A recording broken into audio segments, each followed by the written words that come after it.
S2 Pascasarjana Semarang. Cuma saya belum lulus, masih berusaha menyelesaikan. Nah, pekerjaan saya ini guru bimbingan konseling sudah jelas, lalu ada instansi bertugas di SMP Negeri 1 Paramasan Kabupaten Banjar. Nah, ini kontak saya, silahkan nanti kalau ada yang mau ditanyakan. Dan ini adalah foto saya yang sangat saya ingat. Kenapa? Karena di foto ini ada hubungannya dengan sekolah di mana tempat saya bertugas. Jadi di foto ini adalah pemandangan di depan sekolah saya persis, karena sekolah saya terletak di daerah pedalaman, khususnya itu di daerah Pegunungan Meratus di Kalimantan Selatan. Nah, bagaimana kondisi sekolah saya di SMP Negeri 1 Paramasan? Saya akan bercerita tentang sekolah saya dulu, lalu bagaimana nanti dengan pelaksanaan bimbingan konseling di sana, karena seperti Bapak Arli bilang bahwa memang ada praktik-praktik pada realitanya yang keterbatasan terhadap akses komunikasi ataupun fasilitas. Nah, salah satunya itu ada di SMP Negeri 1 Paramasan yang memang terbatas untuk akses-akses seperti itu. Nah, ya silakan dilihat. Ini adalah peta Kalimantan Selatan yang saya ambil di Google Maps. Nah, titik itu adalah sekolah saya. Silakan kalian cari sendiri di Google Maps kalau lagi iseng. Itu SMP Negeri 1 Paramasan letaknya tepat di tengah-tengah Provinsi Kalimantan Selatan. Ini ada titik-titik putus garis putih, itu adalah garis batas wilayah Kalimantan Selatan, dan ini adalah sekolah saya. Ini garis yang lebih hitam ini adalah Pegunungan Meratus. Jadi sekolah saya itu terletak persis di Pegunungan Meratus di tengah-tengahnya. Sedangkan untuk ibu kota kabupatennya itu ada di sini. Bayangkan jauhnya dari daerah perkotaan untuk naik ke gunung. Nah, untuk perjalanannya sendiri, ini secara umum saya sampaikan. Lalu ada ini perjalanannya. Saya mengambil dari titik awalnya di Dinas Pendidikan Kabupaten Banjar, karena di situ istilahnya home base-nya untuk guru-guru. Jadi perjalanan yang dilalui adalah garis biru yang tua ini. Untuk garis biru yang muda ini tidak bisa dilewati. Sebenarnya ini untuk jalur dahulu, tapi sekarang sudah tidak bisa lagi dilewati karena beberapa kali jembatannya putus. Nah, jadi untuk melanjutkan perjalanan ini harus menempuh 150 km. Tapi jangan dibayangkan 150 km itu dengan waktu perjalanan 3 jam 39 menit. Faktanya tidak seperti itu. Butuh waktu sekitar 5-6 jam untuk sampai ke sekolah saya. Karena di jalan pegunungan itu jalannya sangat rusak, tidak bisa dilalui dengan keadaan normal seperti itu. Nah, jadi ini adalah mungkin diambil dari kecepatan rata-rata, tapi sebenarnya bahwa yang dilewati adalah 5-6 jam untuk ke sekolah saya. Nah, bila diperbesar lagi, di sini untuk menuju ke sekolah saya, karena saya adalah di Kabupaten Banjar, saya harus melewati 2 kabupaten dan masuk lagi ke dalam kabupaten saya di Paramasan, di Kecamatan Paramasan. Nah, kabupaten yang pertama dilewati adalah Rantau. Rantau ini Kabupaten Tapin. Jadi istilahnya saya harus memasuki Kabupaten Tapin dulu. Dari Kabupaten Tapin di sini ada kabupaten lagi, namanya Hulu Sungai Selatan. Saya harus masuk lagi ke Kabupaten Hulu Sungai Selatan, baru nanti di perbatasan sini, di dalam sini, itu ada lagi, masuk lagi Kabupaten Tapin, sama seperti ini, Rantau. Jadi wilayahnya seperti ini. Nah, setelah dari Kabupaten Tapin, sekitar 20 kilo, baru nanti masuk lagi kembali ke Kabupaten Banjar. Jadi akses sekolah saya itu tidak bisa dilewati dalam satu kabupaten, tapi harus melewati 2 kabupaten, dan kembali lagi ke kabupaten saya. Jadi diibaratkan sekolah yang 5-6 jam melewati 2 kabupaten itu, kalau dianggap Semarang Jogja itu 3 jam 4 jam, berarti kalian bisa hampir 2 kali bolak-balik Semarang Jogja seperti itu. Mungkin ada di sini beberapa teman yang tinggalnya di daerah pedalaman merasakan seperti itu. Ya bisa dilihat sendiri ini gambaran kondisi yang harus saya lalui. Sudah terbayangkan bagaimana sekolah saya nantinya di sini? Selanjutnya ini adalah sekolah saya. Nah, di sini tidak ada pemukiman, hanya hutan-hutan. Di sini ada kampung. Ini dusun ya, bukan desa, ini dusun. Ini ada sekolah saya. Dan jarak ini sekitar 1 kilo, sedangkan dusun ini ke dusun lain itu sekitar 9-8 kiloan. Jadi sangat terpencil daerahnya. Bahkan di Kementerian Pedesaan pun, Kementerian Desa ini termasuk daerah terpencil juga. Berikutnya, nah ini perjalanan saya ceritakan, perjalanan saya menuju ke sekolah. Ini bukan foto yang diambil dari Google, ini dari HP teman-teman saya, rekan-rekan guru, dan foto saya sendiri. Setiap kita melakukan perjalanan, kita memoto, misalnya cuacanya bagus, ya kita foto, misalnya cuacanya sedang buruk, ya kita langsung aja. Karena di dalam hutan, untuk perjalanan di dalam hutan, kita tidak bisa menebak. Bisa tiba-tiba terjadi badai dan sebagainya. Nah, ini gambaran-gambaran tentang perjalanan yang kami lewati. Nah, seperti ini. Ini adalah jalan yang dilewati. Ini masih jalan aspal ya. Untuk jalan yang rusaknya tidak saya masukkan ke sini. Saya belum menemukan fotonya karena ada di HP teman saya yang itu tidak bisa dihubungi. Jadi di sini kelihatan ya jalannya memang terlihat mulus untuk di awal, sedangkan ini perjalanan yang dilewati adalah gunung-gunung dan lain-lain. Ini air terjun bukan air terjun yang ada di dalam, tapi untuk teman-teman tahu ini air terjunnya ada di pinggir jalan raya. Seperti ini air terjunnya. Bahkan di perjalanan jalan raya pun ada air terjun yang harus dilewati. Terbayangkan sudah bagaimana terpencilnya sekolah saya. Nah, ini adalah rekan-rekan guru di SMP 1 Paramasan. Ini waktu kami sedang mampir karena cuacanya bagus. Kebetulan jadi kita mampir ke sini untuk ya berfoto lah. Nah, ini adalah sekolah saya. Sekolah saya SMP Negeri 1 Paramasan, tempat bertugas. Di sini sekolahnya terletak di atas gunung juga, karena sekolahnya jalan raya ada di bawahnya. Ini ada sekolah, tampak depannya. Di bangunan depan ada kantor, dan ini adalah rumah dinas guru. Ini adalah ruang kantor, dan ini ruang perpustakaan. Nah, ini tampilan sekolah saya. Gambar sekolah saya dari atas bukit ya. Sekolah saya terdiri dari 3 kelas. Di kelas 7 ada 1 kelas, di kelas 2, kelas 8 ada 1 kelas, kelas 9 1 kelas. Jadi hanya ada 1 kelas di setiap jenjang. Untuk setiap kelas sendiri rata-rata siswanya sekitar 15 sampai 25. Jadi untuk anak-anak yang bersekolah memang sedikit karena ini di daerah pedalaman. Jadi tidak banyak rombongan belajar kelas yang bisa dibuat. Untuk tahun ini saja, untuk kelas 7 itu ada 19 orang, kelas 8 sekitar 28 orang, dan kelas 9 yang baru lulus tadi itu sekitar 20 orang. Dan tahun ini pada penerimaan peserta didik baru itu ada sekitar 15 orang kalau tidak salah yang akan mendaftar ke sekolah SMP. Dan di bangunan sini ini ada sekolah, ada perpustakaan, dan di sini adalah ruang kantor. Kelihatan ya kalau di HP atau layar kalian apa ini pelangi ini kelihatan karena foto ini diambil setelah hujan. Ini ada pegunungan-pegunungan. Nah, apabila kita lihat sekolah saya ini memang di daerah terpencil, dan di daerah terpencil ini komunikasi sangat sulit. Jadi untuk akses listrik itu di daerah ini baru masuk sekitar bulan Januari 2019 kalau tidak salah. Saya bertugas mulai dari bulan Maret 2019. Dengan listrik baru masuk itu sekitar bulan Januari 2019. Dan sampai hari ini akses komunikasi tidak ada yang bisa digunakan masih. Mau itu sinyal HP, apakah itu provider Telkomsel, Indosat, dan lain-lain, itu tidak ada.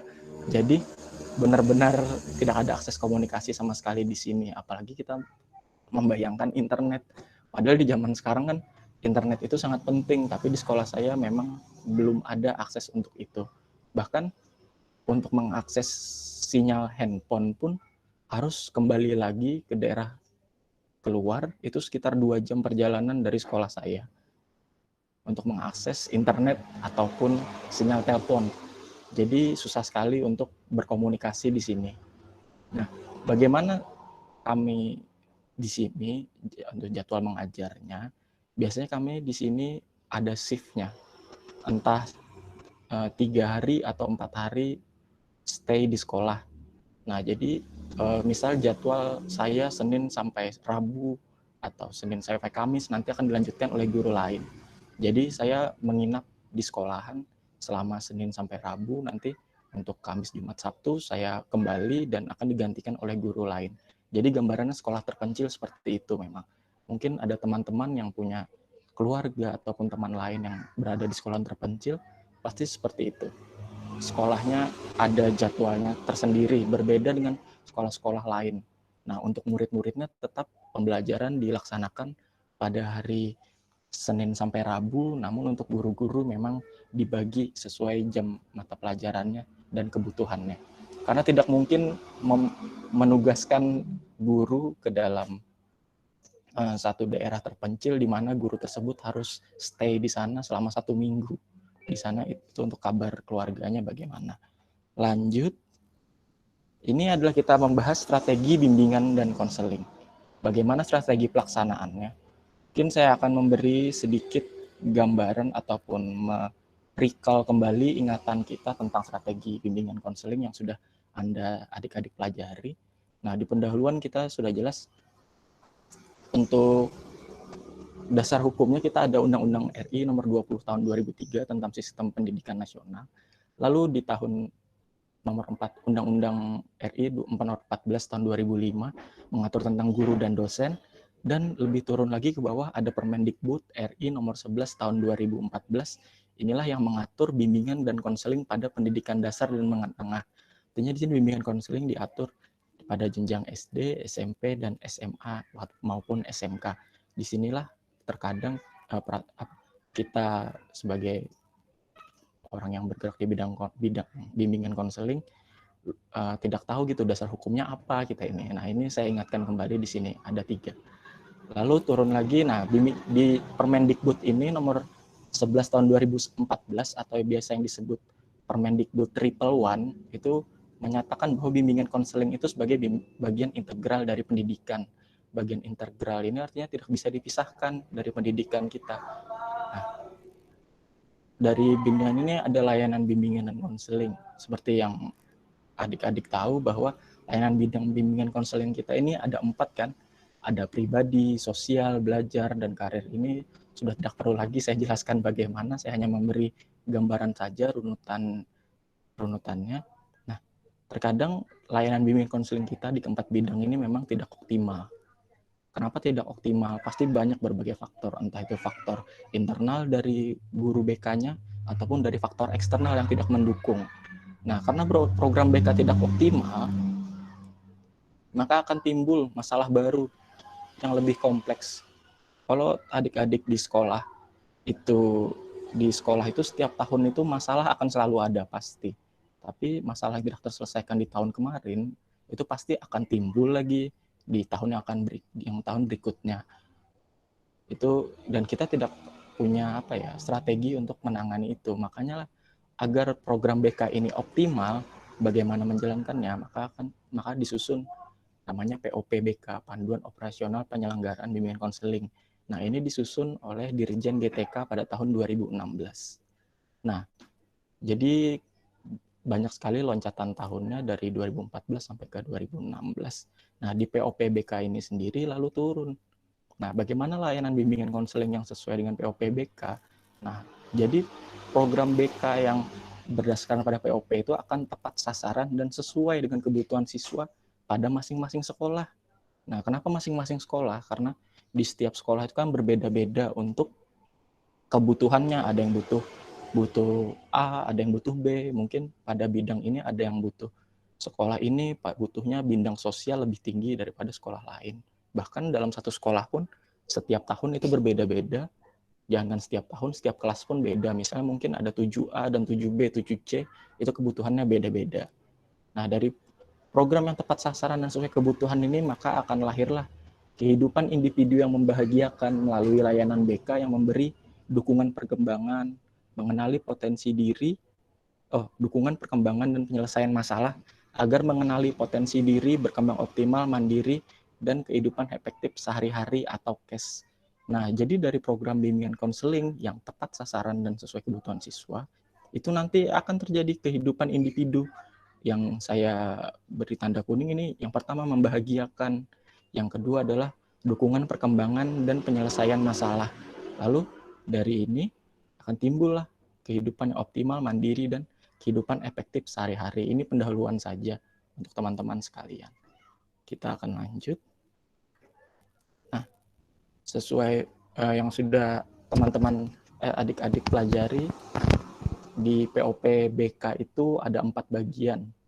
Yang pertama ini pemahaman karakteristik peserta didik. Ini saya hanya merecall kembali saja. Nah, di sini ada jelas karakteristik peserta didik sebagai ciri-ciri yang melekat pada peserta didik SMP. Nah, kenapa saya menulis di sini SMP? Karena POP BK itu ada 4. Ada POP BK SD, SMP, SMA, dan SMK. Karena saya ada di jenjang SMP, saya akan mengambil contoh POP BK SMP. Seperti itu. Jadi sifat POP BK untuk SMP, SMA, SMK, maupun SD itu berbeda semuanya. Isinya pun berbeda. Bahkan di dalamnya nanti ada lagi layanan-layanan yang berbeda juga. Nah, nanti akan saya jelaskan di slide berikutnya. Nah, karakteristik peserta didik itu diliput dari aspek religius, moral, emosi, kognisi, sosial, dan fisik. Lalu yang kedua adalah perencanaan program BK. Nah, di perencanaan ini disusun berdasarkan kebutuhan peserta didik. Nah, perencanaan program terdiri ada 2 tahapan. Yang pertama tahap persiapan, preparing, dan kedua tahap perancangan, designing. Nah, jadi pada bagian kedua perencanaan program itu perlu yang Anda ingat ada 2 tahapan. Yang pertama persiapan, bagaimana kita mempersiapkan program tersebut, dan yang kedua adalah kita perancangan, designing. Nah, tahap perancangan di sini termasuk perencanaan program, perencanaan kegiatan apa yang akan kita lakukan, perancangan RPL untuk BK, seperti itu. Yang ketiga ada pelaksanaannya. Nah, di sini pelaksanaan program BK ini berdasarkan tujuan, prinsip, dan asas. Jadi untuk tujuan ini sebenarnya sudah kita laksanakan pada bagian kedua, yaitu perencanaan program. Karena di perencanaan program itu nanti ada tujuan-tujuan yang akan kita capai dari layanan ini, dari layanan yang kita lakukan. Nah, untuk pelaksanaan sendiri itu ada melalui layanan langsung, melalui media, lalu ada administrasi, peminatan, dan kegiatan tambahan pengembangan profesi berkelanjutan. Jadi di layanan langsung inilah nanti ada yang namanya konseling individu, konseling kelompok, bimbingan klasikal, bimbingan kelompok, dan lain-lain seperti itu. Untuk media, banyak media BK yang kita tahu. Lalu ada misalnya media elektronik, media kotak masalah, media leaflet, pamflet, dan sebagainya. Kegiatan administrasi ini, untuk di pelaksanaan program, kegiatan administrasi ini termasuk kegiatan kita mulai dari perencanaan program sampai pada evaluasi program. Nah, itu termasuk di kegiatan administrasi. Lalu ada berikutnya peminatan peserta didik, bagaimana pemintaan peserta didik itu diarahkan ataupun difasilitasi perkembangannya. Lalu ada yang berikutnya itu kegiatan tambahan dan pengembangan keprofesian berkelanjutan. Nah, kegiatan tambahan ini banyak sekali yang bisa kita lakukan, misalnya mengikuti seminar, mengikuti webinar misalnya, ataupun mengikuti pelatihan-pelatihan, lalu misalnya bisa juga studi lanjut dan sebagainya, itu termasuk di sini. Jadi pelaksanaan program bimbingan konseling ini ada di sini. Nah, baru berikutnya yang terakhir atau yang keempat yaitu dari evaluasi, pelaporan, dan tindak lanjut. Nah, disinilah tahapan terakhir yaitu evaluasi, pelaporan, dan tindak lanjut. Evaluasi di sini itu di tujuannya untuk menentukan kualitas kemajuan bimbingan dan konseling yang mengacu pada kriteria atau patokan tertentu yang sesuai dengan program yang telah ditetapkan. Jadi evaluasi di sini dilakukan itu mengukur apakah tujuan yang kita susun pada saat perencanaan dan pelaksanaan, apakah itu tercapai. Bagaimana evaluasinya kita lakukan. Evaluasi seperti kita tahu ada dua, yaitu evaluasi proses dan evaluasi hasil. Nah, itu akan kita lanjutkan berikutnya. Jadi merecall kembali ingatan kita ada 4. Nah, yang pertama yang akan saya bahas adalah tentang pemahaman karakteristik peserta didik.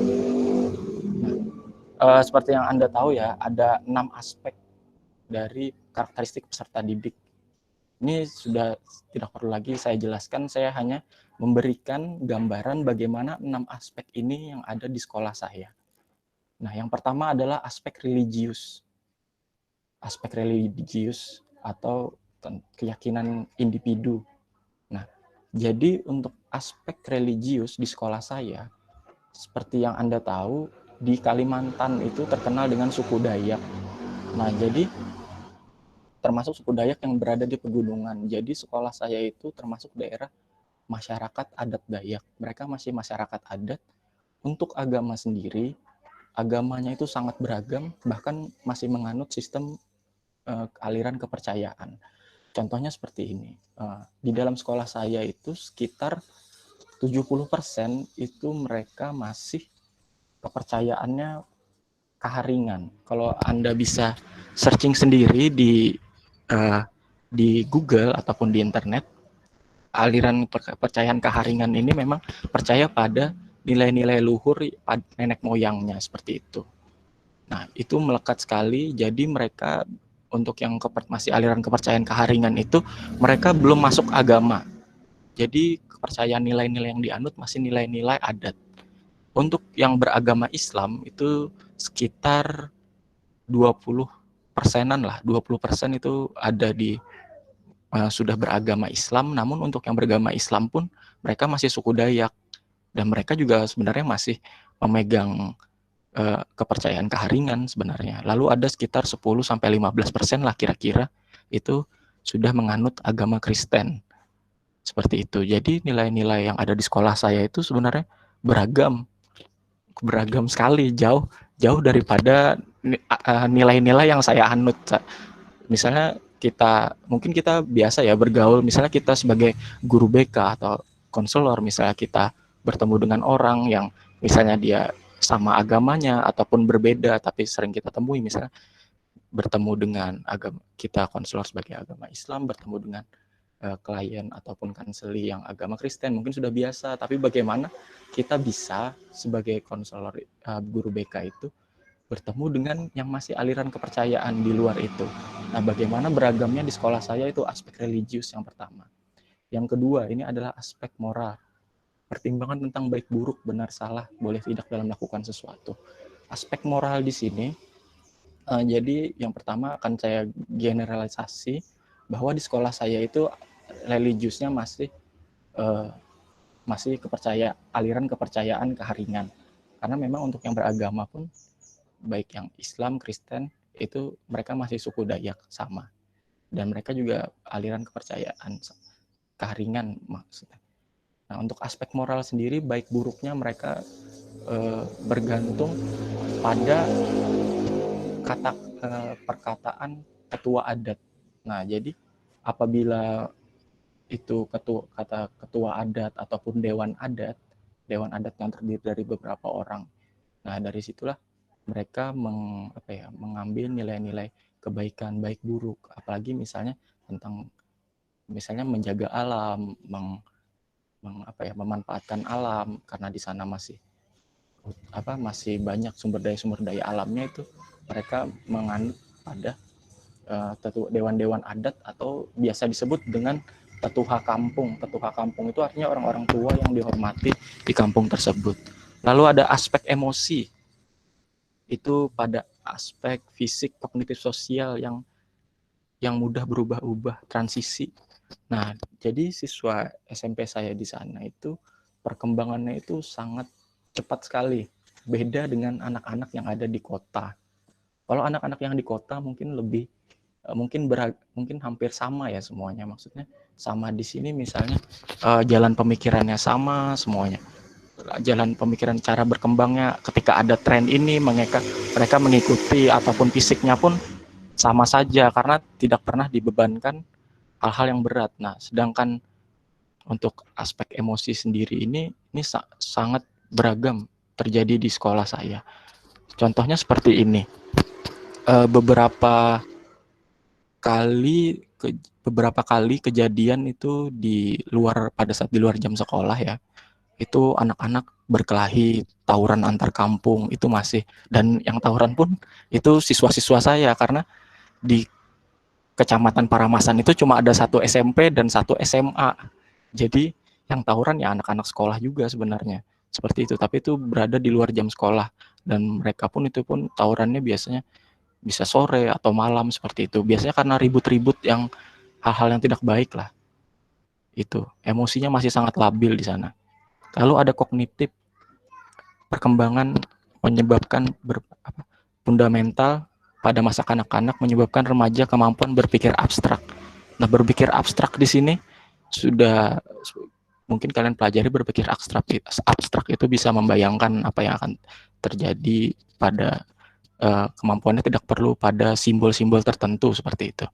Nah, pada aspek kognitif anak-anak di sekolah saya itu bisa dibilang lebih kurang daripada anak-anak yang berada di kota. Kenapa?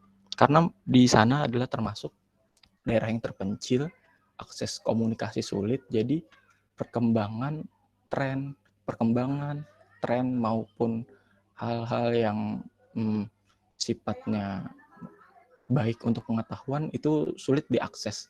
Nah, dari aspek dari komunikasi yang sulit dan memperoleh informasi yang sulit itu, lalu terkadang memang kelihatan seperti anak-anak di sana itu memang sedikit tertinggal daripada anak-anak yang ada di kota.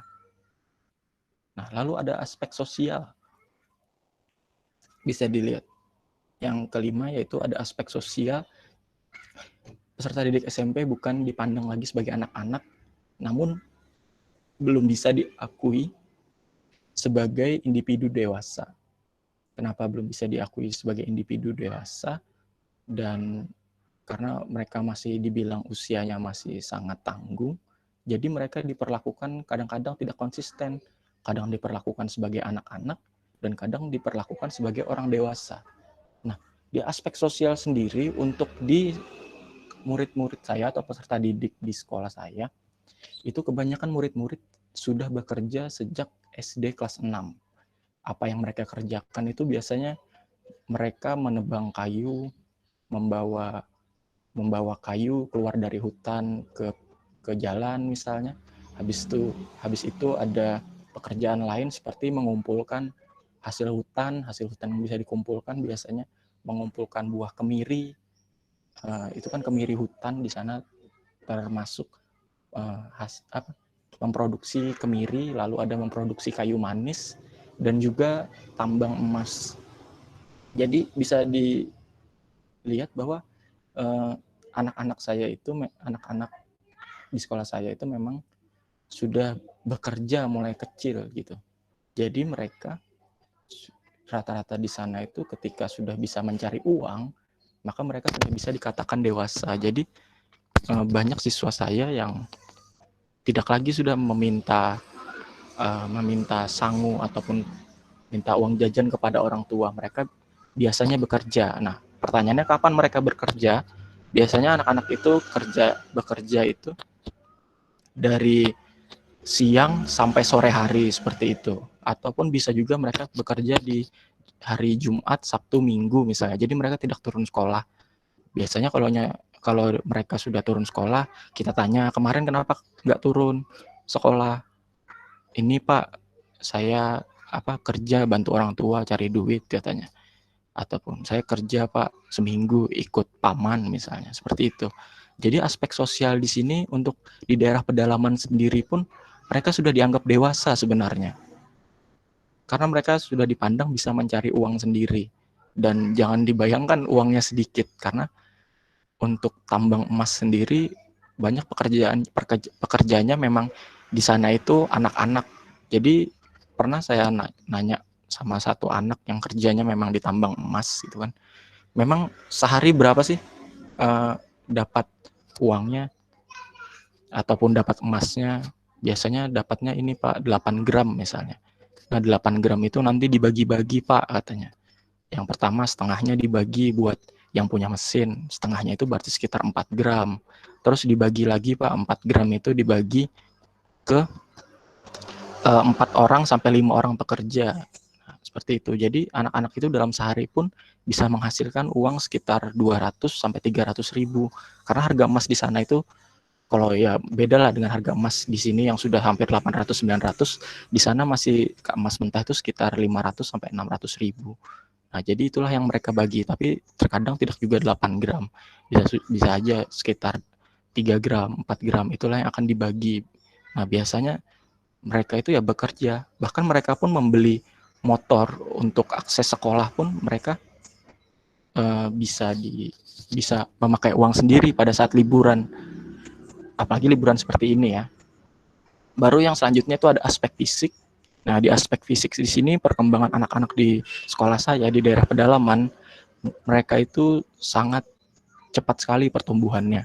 Baik itu yang perempuan maupun yang laki-laki. Yang laki-laki itu biasanya kalau fisik anak-anak SMP sekarang tuh gimana sih? Paling biasa masih kecil-kecil, yang anak-anak kelas 7, 8 dilihat sudah pertumbuhannya, yang kelas 9 sudah makin besar, sedangkan aspek fisik di anak-anak sekolah di pedalaman itu sudah seperti anak-anak SMA rata-rata.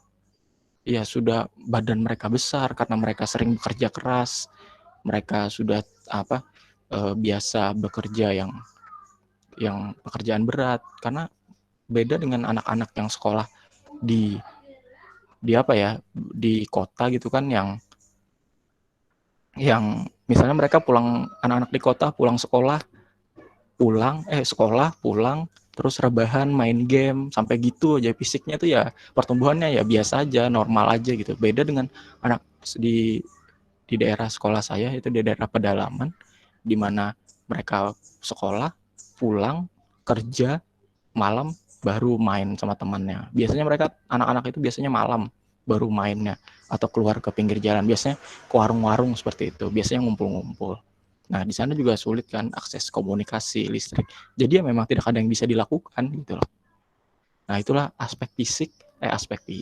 Ada aspek-aspek yang ada di sekolahan saya yang tentunya berbeda dengan sekolah yang di kota. Jadi untuk yang di aspek-aspek ini, nah suatu saat nanti ketika Anda sudah lulus dan Anda sudah eh, terjun ke sekolahan, kalian akan melihat dari keenam aspek ini perbedaannya.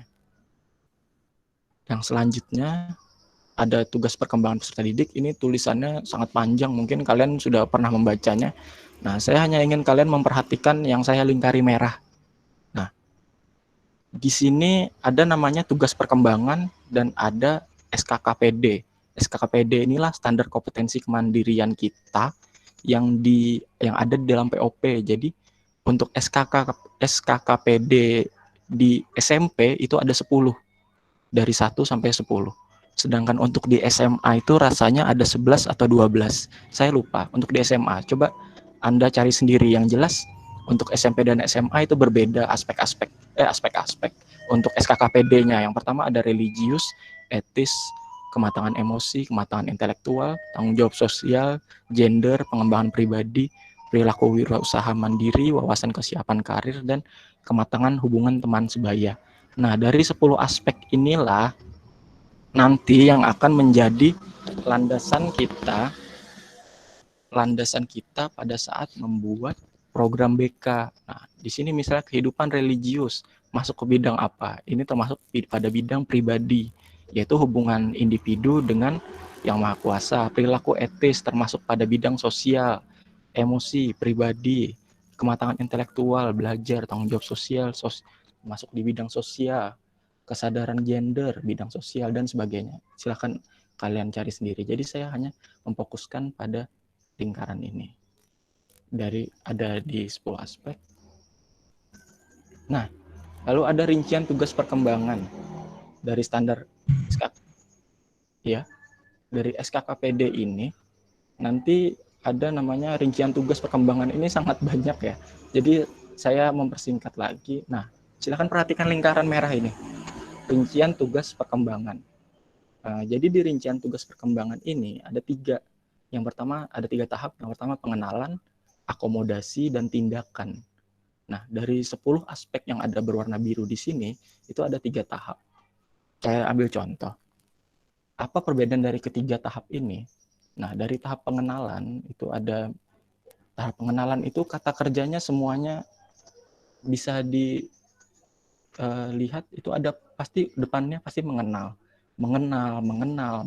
mempelajari, mengenal, mengekspresikan, mempelajari itu adalah kata-kata dalam tahap pengenalan. Nah, di mana tahap pengenalan ini sebenarnya berada? Jadi tahap pengenalan ini ada pada jenjang kelas 7. Nah, seperti itu. Jadi di kelas 7 itu memang kalau Anda semua nanti misalnya menyusun program BK, itu di kelas 7 pasti banyak sekali materi-materi ataupun topik-topik yang membahas tentang masih pengenalan. Misalnya pengenalan arti tujuan ibadah, pengenalan perlunya menaati aturan norma yang berlaku itu. Jadi tahap pengenalan ini biasanya ada di kelas 7.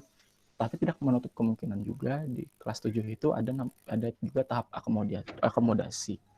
Nah, itu biasanya terjadi di kelas 7 ya, itu sama semuanya, mau di sekolahnya di kota ataupun sekolahnya di daerah pedalaman, itu ketika menyusunan program tahap pengenalan itu sama. Yang dibedakan itu paling apa ya namanya, judul kegiatannya ataupun materinya, tapi semuanya sama pada tahap pengenalan. Lalu selanjutnya ada tahap akomodasi. Akomodasi itu kata kerjanya kita bisa lihat berminat, memahami, menyadari, menghargai, ada menyadari dan menyadari. Nah, di sini banyak kalimat kata kerja yang untuk menumbuhkan pemahaman ataupun mempelajari.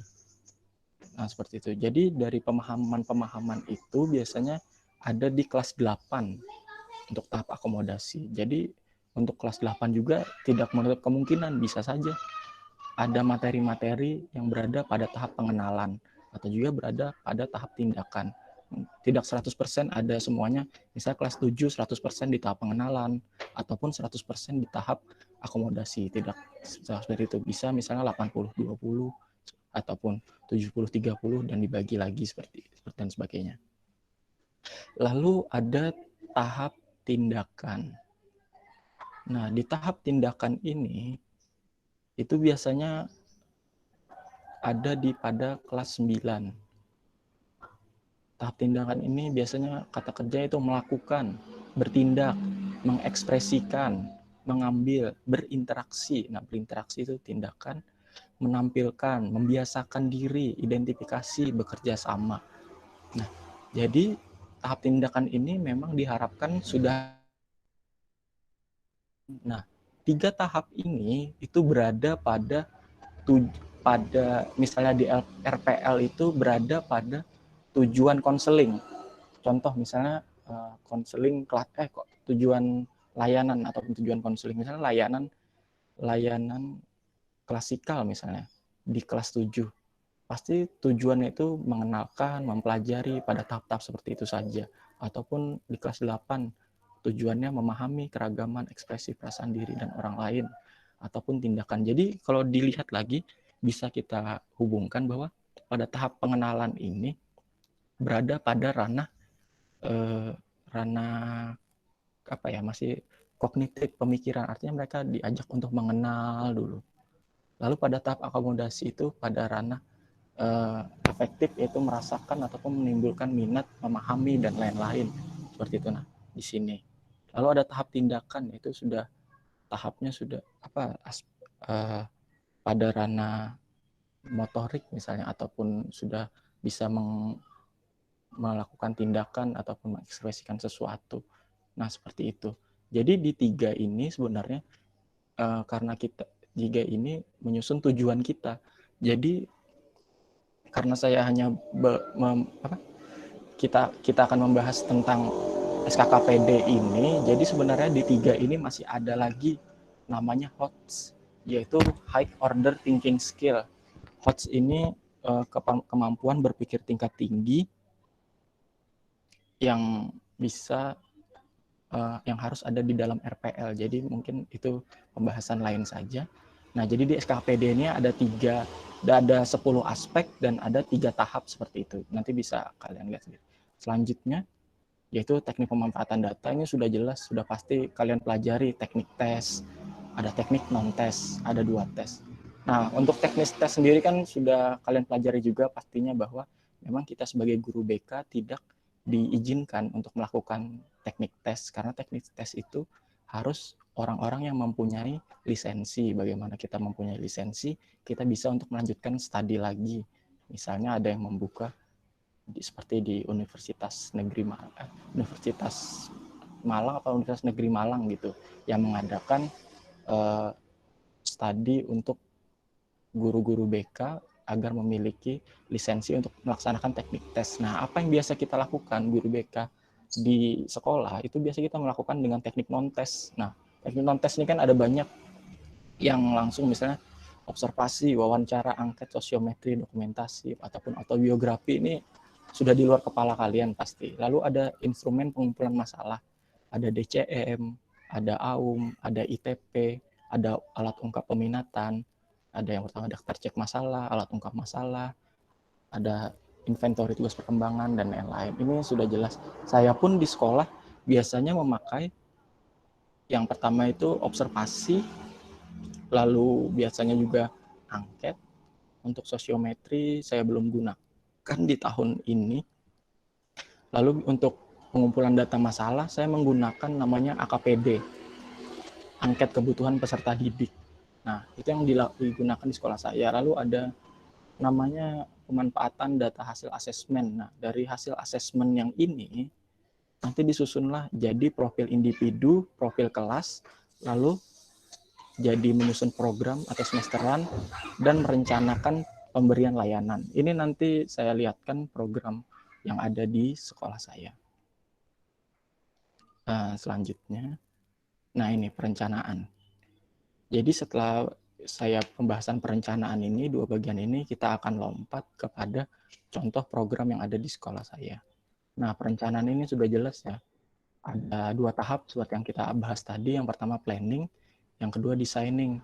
Nah, planning ini apa? Yaitu melakukan asesmen kebutuhan yang Anda siapkan untuk mengecek masalah dan kebutuhan siswa itu apa. Misalnya, Anda memakai DCM, Anda memakai ITP, pilih salah satu saja. Atau Anda menggunakan AKPD, atau Anda menggunakan AUM. Itu silahkan pilih salah satu saja. Lalu di tahap persiapan Anda mendapatkan dukungan pimpinan dan komite sekolah. Ini biasanya kita meminta pengesahan kepada kepala sekolah, atau kita meminta izin kepada kepala sekolah. Itu adalah hal yang wajar seperti itu. Karena semua kegiatan kita memang kepala sekolah itu sebagai supervisor. Misalnya tidak ada koordinator BK, ya kepala sekolah lah supervisor kita atau yang mensupervisi kita. Lalu ada menetapkan dasar perencanaan layanan. Disinilah dasar-dasarnya ditetapkan. Nanti akan kita lihat di program BK seperti apa. Lalu ada tahap rancangan, designing. Nah, di designing ini ada 2. Yang pertama menyusun program tahunan dan menyusun program semesteran. Jadi dari program tahunan ini nanti akan turun lagi menjadi program semesteran, ada genap dan ganjil. Lalu selanjutnya, nah ini apakah tulisannya terlihat teman-teman? Karena ini saya mengambil dari POP. Terlihat. Oh ya. Terlihat, Pak. Oh ya, terima kasih. Nah, di sini kita bisa lihat yang pertama ada tahap persiapan. Di tahap persiapan ini sudah seperti yang saya jelaskan tadi, ada asesmen kebutuhan yang sudah angket-angket kebutuhan ataupun angket permasalahan yang Anda siapkan, lalu ada dukungan pimpinan dan penetapan dasar perencanaan. Nah, di tahap perancang, baru turun lagi dari tahap persiapan, ada tahap perancangan. Nah, di tahap perancangan inilah ada 12 bagian ataupun 12 komponen yang harus Anda masukkan ke dalam program. Nah, ini adalah rumusan bentuk metrik kegiatan. Nah, berarti untuk program semesteran, kan program tahunan seperti ini. Program semesteran itu harus dibentuk dalam matriks kegiatan berdasarkan komponen program. Nah, jadi nanti akan saya lihatkan ya, seperti saya bilang program BK-nya seperti apa, jadi ada 12 aspek ini. Nah, berarti kita akan berpindah tab sebentar. Gimana?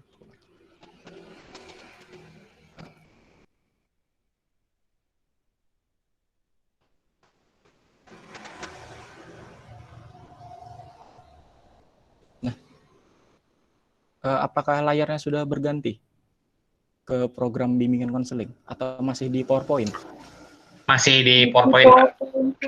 Masih di PowerPoint. Oh ya, sebentar saya stop dulu ya.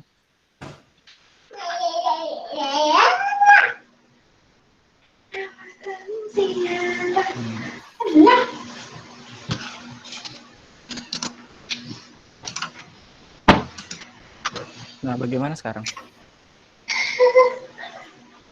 Apakah sudah berganti? Sudah berganti. Oh ya. Sudah, Pak. Oh ya. Nah, jadi tadi kita lihat ya, untuk tahap pertama itu memahami karakteristik peserta didik.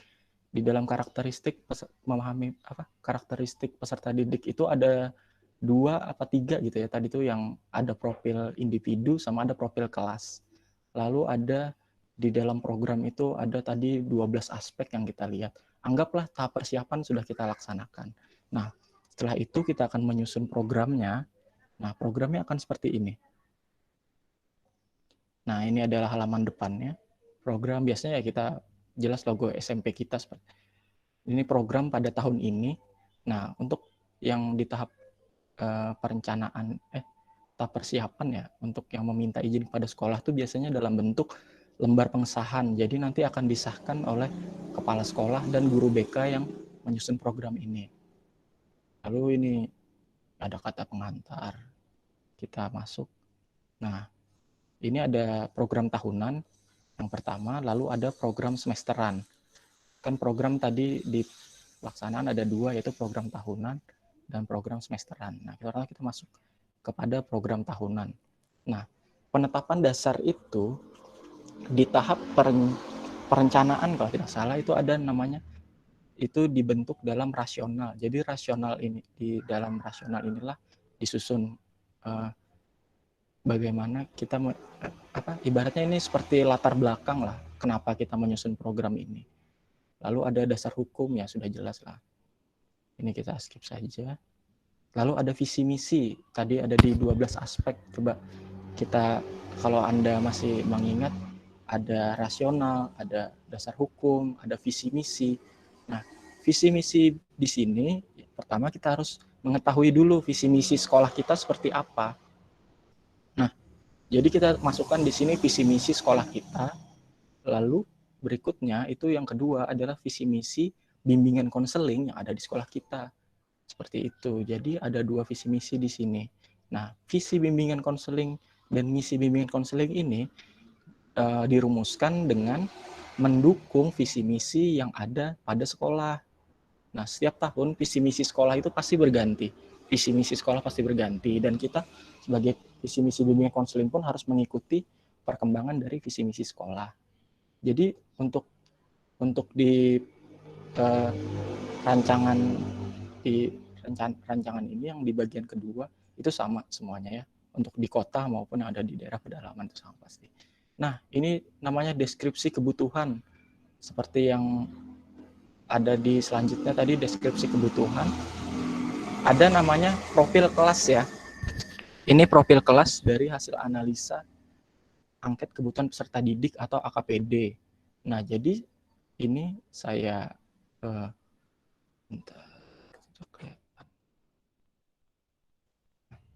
jadi ini profil kelas inilah yang menjadi gambaran bagaimana permasalahan yang ada di kelas tersebut. Contoh, ini kan kelas 8. Karena kelas 8 saya ada satu kelas, maka semua orang saya berikan AKPD atau saya berikan angket.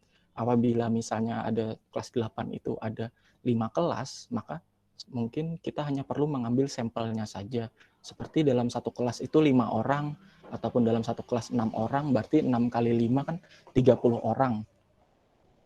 Nah, dari ini karena saya ngambil dari kelas berapa ya? Dari kelas 8 itu ada 50 pertanyaan. 50 pertanyaan inilah yang dibagi ke dalam 4 bidang. Nah, di dalam 4 bidang itu pertanyaannya setelah dikumpulkan, setelah dianalisis, itu nanti akan kelihatan profilnya, persentase permasalahan yang ada di dalam kelas tersebut. Misal nih, saya garis. Nah, saya belum banyak mengetahui jenis profesi di masyarakat. Ini bisa dilihat ya, prioritasnya tinggi. Prosentasenya 3,54%. Jumlah respondennya 18. Mayoritas memilih ini. Lalu karena ini berada pada urutan pertama, maka ini akan saya prioritaskan tinggi. Jadi ini diberikan skala prioritas. Skala prioritas ini untuk menentukan mana, kan tidak mungkin ya dalam satu semester atau dalam satu tahun kita melaksanakan bimbingan konseling ke 50 tema ini, tidak mungkin. Pasti ada tema-tema yang diambil atau dipilih sesuai dengan skala prioritasnya. Oleh karena itu tadi kembali ke awal bahwa memang bagaimana penyusunan program yang baik itu yang memang yang sesuai dengan kebutuhan siswanya, yang setiap tahun pasti berganti, yang setiap sekolah pasti berbeda-beda seperti itu, bahkan setiap kelas. Nah, jadi itulah fungsinya. Lalu ada kita pada prioritas waktu bulanan. Waktu layanan. Jadi waktu layanan ini diprioritaskan untuk mana yang kita laksanakan duluan. Di sini di bulan Juli saya laksanakan untuk jenis profesi di masyarakat. Lalu ada di bulan Agustus, ini masih skala yang prioritas tinggi. Jadi ini tidak perlu jadi sebagai apa ya, saklek ataupun aturan yang baku. Kalau misalnya di sekolah kalian atau misalnya Anda bekerja nanti yang tingginya ada 5, sisanya sedang, ya silakan yang sedang itu dimasukkan juga. Tapi disesuaikan dengan jadwal mengajar Anda dan kalender pendidikan. Karena di dalam kalender pendidikan itu ada hari libur, ada dipotong dengan ujian sekolah, ada dipotong dengan pertengahan semester, ujian pertengahan semester dan sebagainya. Jadi di sini harus disesuaikan, tidak mungkin misalnya dalam 1 bulan Agustus kita melaksanakan 4 atau 4 minggu secara berturut-turut. Jadi diprioritaskan seperti ini. Jadi saya mengambil kebetulan di kelas 8 ini memang banyak masalah ya. Banyak masalah, bukan banyak masalah sih sebenarnya, banyak yang memilih pernyataan-pernyataan ini, lalu saya banyak yang diprioritaskan tinggi. Prioritaskan tinggi pun sebenarnya belum, acuannya tuh mungkin sekitar 2% atau di atas 10 kelas ya. Misalnya di kelas, kira-kira tuh di kelas 8 itu ada 28 mungkin. Mungkin ketika di atas 10, kemarin itu saya juga lupa waktu itu. Mungkin ketika itu yang memilih di atas 10 orang itu maka saya prioritaskan itu tinggi karena hampir separuh kelas ya. Apalagi yang ini sampai 18 orang, berarti kan sudah lebih dari setengahnya ketika di kelas 8. Nah, di sini ada bulan Juli, Agustus ada 3, September ada 3, November, Januari, di sini mau saya isi 3 dulu. Lalu Februari, Maret mulai sedikit, April, Juni ini dipotong ujian sekolah, tryout dan sebagainya ya. Makanya ini disesuaikan. Ini untuk layanan bimbingan klasikal maupun bimbingan klasikal. Nah, di sini ada, lalu dilihat lagi ya, di bidang layanan ini ada jumlah item yang dipilih. Jadi di 4 bidang layanan ini ada 146 yang memilih pada bidang pribadi, 179 di bidang belajar, 65 di bidang karir. Nah, bentuknya kalau kita presentasikan seperti ini, berarti permasalahan yang terjadi di kelas 8 itu banyak pada bidang belajar, yaitu 35%. Lanjut ya. Nah ini ada, sebenarnya ini harus diganti sebagai kode, tapi belum saya ganti. Tapi nanti kalau teman-teman mengerjakan, silahkan diganti kodenya. Nah, setelah profil kelas kan turun lagi menjadi profil peserta didik. Nah, bisa terlihat tuh di mana-mana prosentasenya, siswa mana yang memiliki jumlah masalah yang banyak. Tadi kan ada 50 soal. Ini kita lihat nama yang pertama, ada 39 masalah yang dipilihnya, jadi persentasenya 78%, bisa kelihatan di sini. Ini untuk nama-nama yang ini yang 0%, mereka rasanya tidak turun waktu itu. Jadi ada terlihat profil kelasnya seperti apa. Lalu terlihat juga deskripsi kebutuhan dan hasil asesmen. Nah ini bidang pribadi, setelah yang kita pilih tinggi-tinggi tadi dimasukkan dalam sini, rumusannya apa? Misal di bidang pribadi, nih, ada ini pertanyaannya lalu menjadi rumusan kebutuhan. Nah di rumusan kebutuhan inilah, tadi kan sudah visi misi, profil kelas, dan sebagainya itu lalu turun lagi menjadi rumusan kebutuhan. Di rumusan kebutuhan inilah yang disusun lagi menjadi tujuan. Jadi kita maunya anak-anak memiliki rasa kesadaran untuk selalu bersyukur. Maka tujuan layanannya adalah peserta didik memiliki kesadaran. Nah, jadi di sini tinggal ditambahkan saja dari rumusan kebutuhan ini ke dalam tujuan layanan. Nanti tujuan layanan inilah yang akan menjadi RPL kita pada saat pelaksanaan layanan. Lalu ada komponen program, ini nanti akan kita bahas. Nah, seperti itu, ada komponen program. Nah, di komponen program ini nanti akan menjadi seperti ini.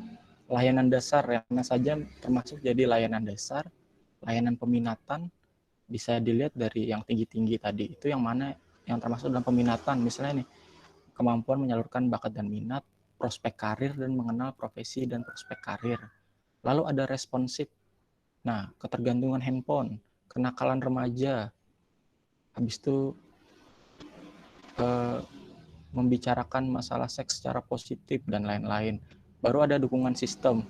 Nah, inilah nanti yang akan menjadi proporsi kita, dan ini akan menjadi perhitungan jam kita, yaitu berapa persen nanti menjadi 24 jam. Ini bidang layanan, kalian pasti sudah mengerti ya. Lalu ada mengembangkan tema dan topik BK. Nah, tema-tema di sini dari rumusan kebutuhan tujuan, maka topiknya itu apa? Contoh misalnya, kesadaran untuk bersyukur pada Tuhan Yang Maha Esa. Maka tujuannya peserta didik memiliki kesadaran. Lalu topik dan temanya apa? Di sini kita pilih topiknya dahsyatnya keutamaan bersyukur. Nah, untuk topik tema sendiri itu sebenarnya bebas, yang penting tujuan layanannya tercapai. Jadi bisa saja di sini misalnya kalian ganti dengan tentang materi bersyukur lainnya seperti itu. Atau misalnya berperilaku sopan santun, bisa diganti apa misalnya topik temanya, terserah, itu menyesuaikan. Lalu ada action plan namanya, ini terdiri dari bidang, tujuan, dan lain-lain. Ini langsung saja kita lihat action plan itu seperti apa sih bentuknya, rencana kegiatan kita. Nah, ini rencananya seperti ini. Jadi saya bahas yang pertama, keutamaan bersyukur tadi ya tujuannya, memiliki kesadaran bersyukur tujuannya. Komponen programnya dasar, strateginya apa, strategi yang mau kita laksanakan, misalnya strateginya bimbingan klasikal, materinya tentang keutamaan bersyukur, baru metodenya apa, misalnya ceramah, diskusi, medianya slide PowerPoint, evaluasinya dengan proses dan hasil, ekuivalensinya 2 jam misalnya. Nah, seperti itu. Jadi action plan ini menyederhanakan apa-apa yang akan kita pakai, jadi terlihat di sini. Jadi misalnya ada kita di supervisi dengan koordinator atau kepala sekolah, itu bisa dilihat dari action plan-nya. Oh, misalnya materi saya tentang perilaku sopan santun, slide dan PowerPoint saja, harusnya ditambahkan dengan buku-buku tentang sopan santun misalnya dari supervisi. Nah, seperti itu. Jadi langsung dilihat kegunaan action plan. Jadi secara kesimpulannya seperti itu, lebih ringkasnya. Ini action plan sama 4 bidang juga. Ini adalah jadwal kegiatan. Nah, di sini bisa Anda lihat. Nah, di bulan Juli, biasanya Juli itu kan awal pertahun ajaran baru. Ini di bulan Juli pada minggu pertama itu biasanya masih libur, baru masuk itu di minggu kedua. Nah, di minggu kedua biasanya pembagian tugas, biasanya membagi siapa yang kelas 7, siapa yang kelas 8 dan 9. Lalu ada asesmen kebutuhan di sini, itu membagi kepada anak-anak. lalu ada menyusun programnya di minggu ketiga, baru bisa berkonsultasi dengan kepala sekolah, lalu pengadaan sarana prasarana. Ini biasanya di awal-awal Juli. Lalu klasikal misalnya kita masukkan semua minggu. Belum tahu tapi di mana ada hari liburnya seperti itu kan, ataupun kita berhalangan hadir dan sebagainya. Jadi nanti di evaluasi, itulah nanti fungsinya evaluasi. Jadi apakah memang tujuan yang kita jadwalkan ataupun kegiatan kita jadwalkan apakah sesuai ataupun belum sesuai seperti itu. Lalu ada jadwal bimbingan kelompok dan pengembangan media biasanya saya laksanakan di bulan Agustus waktu itu tuh bertepatan dengan dengan hari kemerdekaan kalau tidak salah, jadi sekalian saja. Nah, itu pada pelaksanaan itu layanan dasar seperti ini. Lalu ada responsif. Nah, responsif ini semuanya menyesuaikan dengan kebutuhan. Tidak bisa layanan responsif itu direncanakan seperti itu ya. Misal contohnya ada anak yang berkelahi, ada anak yang berkelahi dengan anak yang berkelahi dengan guru misalnya, ataupun ada keroyokan antar kelas dan sebagainya seperti itu. Kan itu semuanya disesuaikan kebutuhan. Nah, jadi ini semuanya disesuaikan dengan kebutuhan. Bisa dilihat responsif ada individu, kelompok, referral, alih tangan kasus, bisa berkonsultasi ataupun konferensi kasus. Baru ada peminatan peminatan individual itu ada sesuaikan kebutuhan juga.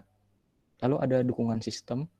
Ini kegiatan kita yang administrasi tadi ya. Lalu ada akuntabilitas, ini evaluasi kita. Nah, di sini ada evaluasi proses. Biasanya evaluasi proses di minggu keberapa atau mau setiap bulan atau setiap pertemuan silahkan. Kalau ini di setiap bulan saya jadwalkan. Baru ada supervisi. Biasanya kepala sekolah itu mensupervisi pada saat akhir semester misalnya. Nah, di akhir-akhir semester seperti ini. Baru pembuatan laporan. Pembuatan laporan ini laporan dari kegiatan yang sudah kita laksanakan selama 1 bulan, seperti itu. Lalu evaluasi dan tindak lanjut, ini kalau di rancangan itu tidak termasuk dengan evaluasinya karena kita belum melaksanakan. Ini masih harus dapat persetujuan dari kepala sekolah ya. Lalu ada sarana prasarana, ini sarana prasarana apa saja yang ada di sekolah kita gitu. Misalnya kita ada angket kebutuhan, angket ada berapa jenis misalnya. Kita punya buku siswa nggak misalnya. Itu buku siswa itu wajib ya. Jadi kita sebelum misalnya melihat anak-anak itu untuk buku siswa kita bisa melihat misalnya mereka dari keluarga apa, dari keluarga seperti apa. Contohnya misalnya ekonomi yang menengah ke bawah, di situ kan bisa terlihat mereka tinggal dengan siapa, habis itu apa saja perabotan-perabotan rumah yang mereka miliki, rumahnya seperti apa. Nah, itu gambaran-gambarannya pentingnya dari catatan itu. Nah, alat penyimpanan data, baru ada kelengkapan penunjang teknis. Dan perlengkapan administrasi ini sudah jelas semuanya. Baru yang terakhir ada anggaran dan biaya. Nah, anggaran biaya ini bisa menyesuaikan saja setiap sekolah, itu pasti berbeda-beda lah. Nah, setelah tadi itu program tahunan, baru turun lagi menjadi program semesteran. Nah, di program semesteran inilah kita pilih yang mana masuk di semester ganjil, yang mana masuk di semester genap. Nah, di semester ganjil misalnya kita lakukan persiapannya seperti ini. Sebenarnya sama saja seperti program tahunan, hanya saja ini lebih ringkas gitu ya. Tadi teman-teman lihat untuk profesi karir tadi banyak ya yang milih 18 orang dan itu direncanakan pada bulan Juli. Nah, ini saya masukkan ke sini pada bimbingan klasikal. Jadi semua yang tinggi saya masukkan biasanya saya masukkan di semester ganjil supaya mereka langsung paham gitu. Tidak ada lagi masalah itu.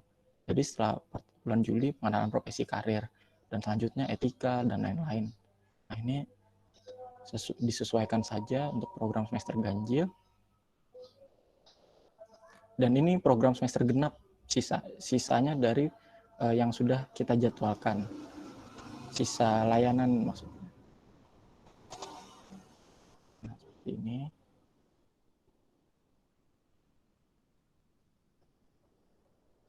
Nah, itu tadi program tahunan dan semesteran. Setelah itu baru di dalam program itu ada yang namanya RPL. Jadi yang dimasukkan kita ke sini ada beberapa jenis RPL bimbingan klasikal yang kita sudah olah.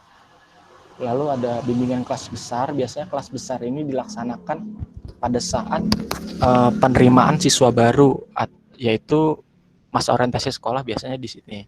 Lalu konseling kelompok individu. Nah, di sini nanti dimasukkan RPL semester ganjil sama genap. Nah, baru kita masukkan yang ini tadi. Yang tadi ada sudah di depan sih sebenarnya. Seperti itu. Sudah, itu saja isi program. Lalu kita akan kembali kepada PowerPoint kita. Nah, di PowerPoint kita mana tadi? Nah, tadi sudah ya 2 bagian.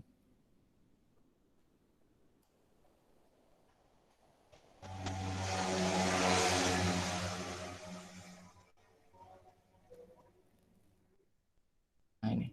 Kita sudah sampai di perancangan program bimbingan konseling Nah, outputnya itu adalah program yang tadi kita lihat ada program tadi kan ada rasional, dasar hukum, visi misi, sekolah maupun BK, deskripsi kebutuhan, profil kelas, profil siswa, lalu ada tujuan, komponen program, bidang tadi. Ada action plan juga, pengembangan tema, evaluasi, sarana prasarana dan anggaran biaya. Jadi ke-12 komponen inilah yang harus dimasukkan ke dalam program bimbingan dan konseling kita. Baru turunkan kembali menjadi program semesteran. Program semesteran dirumuskan dalam bentuk matriks kegiatan seperti tadi. Lalu lanjut pada pelaksanaan program bimbingan konseling. Nah, DPOP. Ini mungkin sedikit saja saya jelaskan karena ini adalah strateginya bagaimana melaksanakan layanan dasar itu sudah jelas ya, langsungnya ada kelas bimbingan klasikal, bimbingan kelas besar, dan bimbingan kelompok. Bisa melalui pengembangan media BK, papan bimbingan, dan leaflet. Ini semuanya pastilah terlaksana. Layanan dasar, karena ini dasar pijakan kita pada saat melaksanakan program. Lalu ada peminatan perencanaan individu. Bagaimana individu itu memilih untuk pekerjaan karirnya ataupun mereka minat bakat mereka bagaimana. Biasanya dari bimbingan klasikal kita jelaskan, biasanya saya ada materi tentang minat bakat dan kesukaan ataupun tipe-tipe kecerdasan, biasanya saya bagikan materi itu. Nah, nanti dari bimbingan klasikal itu biasanya ada anak-anak yang datang kepada kita. Nah, anak-anak yang datang itulah yang masuk jadi konseling individu. Bisa juga misalnya anaknya banyak, bisa jadi bimbingan kelompok dan sebagainya. Nah, bisa juga berkonsultasi. Berkonsultasi ini banyak, misalnya berkonsultasi dengan guru mata pelajaran yang bersangkutan tentang minat bakat mereka, ataupun dengan kepala sekolah, kemana bisa kepala sekolah mengarahkan, seperti itu. Melalui media, bisa melalui elektronik. Nah, ini kalau ada di teorinya ya seperti ini, melalui media ya melalui elektronik, tapi sebenarnya di sekolah saya, di tempat saya ya tidak bisa seperti itu. Karena tidak ada akses untuk komunikasi dan internet. Apalagi di masa pandemi seperti ini kan, mungkin teman-teman yang ada di sekolah yang berada di kota itu bisa melaksanakan belajar jarak jauh ataupun melaksanakan misalnya bimbingan jarak jauh seperti itu. Nah, apabila di tempat saya itu tidak bisa dilakukan karena memang aksesnya sangat jauh sekali. Nah, belum tentu mereka pun ada datang ke sekolah. Karena apa? Mereka tahunya kan libur. Apalagi anak-anak jauh tempat tinggal daripada sekolah, seperti itu. Nah, yang 3 ke 4 tadi sudah ada layanan dasar, layanan responsif, layanan perencanaan dan peminatan individual. Lalu ada layanan responsif. Tadi layanan responsif ini yang misalnya ada masalah, yang masalahnya insidensial gitu ya, masalahnya yang tidak bisa diprediksi, maka bisa langsung dilaksanakan konseling individu, kelompok, bisa berkonsultasi, bisa konferensi kasus, atau langsung kita bisa home visit kepada rumah siswa yang bersangkutan, atau misalnya kita tidak bisa menanganinya, kita bisa memberikan alih tangan kasus, yaitu kita melimpahkan kepada yang lebih berwenang ataupun yang lebih berkompeten, atau bisa kita mengadvokasi misalnya ada siswa yang berkelahi dengan guru misalnya kan salah, misalnya ada kesalahpahaman. Nah, bagaimana kita sebagai guru BK itu mengadvokasi antara siswa dengan guru tersebut. Jadi kita memberikan bantuan seperti itu. Nah, melalui media kan bisa juga melalui elektronik ataupun kotak masalah. Nah, untuk media yang ada di sekolah saya itu saya biasanya menggunakan kotak masalah. Karena kotak masalah ini baik sekali untuk untuk dipergunakan, karena misal saya jadwal mengajar Senin sampai Rabu atau Kamis gitu kan. Bisa saja ada siswa yang memerlukan bantuan di hari Jumat atau Sabtu. Mereka biasanya memasukkan surat ataupun memasukkan kertas gitu ya. Dan mereka menceritakan masalahnya, dimasukkan dalam kotak, baru nanti pada saat saya naik lagi di hari Senin atau Selasa, baru saya buka kotaknya. Nah, apa masalah mereka? Biasanya seperti itu apabila tidak bisa bertemu secara tatap muka. Jadi masih gitu ya surat-suratan. Kalau misalnya di daerah kota, mungkin ya kotak masalah ini digunakan untuk siswa-siswi yang mereka tidak berani mengungkapkan secara langsung kepada gurunya gitu. Mungkin malu kepada teman, malu kepada gurunya sendiri, bisa seperti menggunakan kotak ini. Nah, baru ada dukungan sistem. Dukungan sistem ini pelaksanaan dan tindak lanjut. Ini bagaimana kita merencanakan program, tindak lanjut ada di evaluasi, penyusunan program, evaluasi, administrasi ini semua, bahkan apapun yang kita lakukan di sekolah, misal kita membuat buku tamu, habis itu membuat buku kunjungan BK, menulis daftar masalah yang ada di sekolah pada hari itu termasuk dalam kegiatan administrasi. Lalu ada lagi kegiatan tambahan dan pengembangan profesi. Ini untuk mengembangkan profesi kita. Misal saya mengikuti pelatihan yang diselenggarakan oleh Dinas Pendidikan atau diselenggarakan oleh misalnya seminar universitas ini misalnya, atau saya menjadi seperti sekarang ini menjadi narasumber, ini termasuk di kegiatan tambahan. Jadi nanti di laporan saya akan melaporkan dukungan sistem ini bahwa saya melaksanakan kegiatan tambahan menjadi narasumber seperti itu. Nah, ini sudah 3 bagian, sekarang di bagian keempat, yaitu evaluasi, pelaporan, dan tindak lanjut. Nah, di evaluasi ini seperti yang sudah dijelaskan di awal bahwa untuk mengetahui keterlaksanaan kegiatan dan pencapaian tujuan program. Nah, jadi berapa sih tingkat keterlaksanaannya dari misalnya 16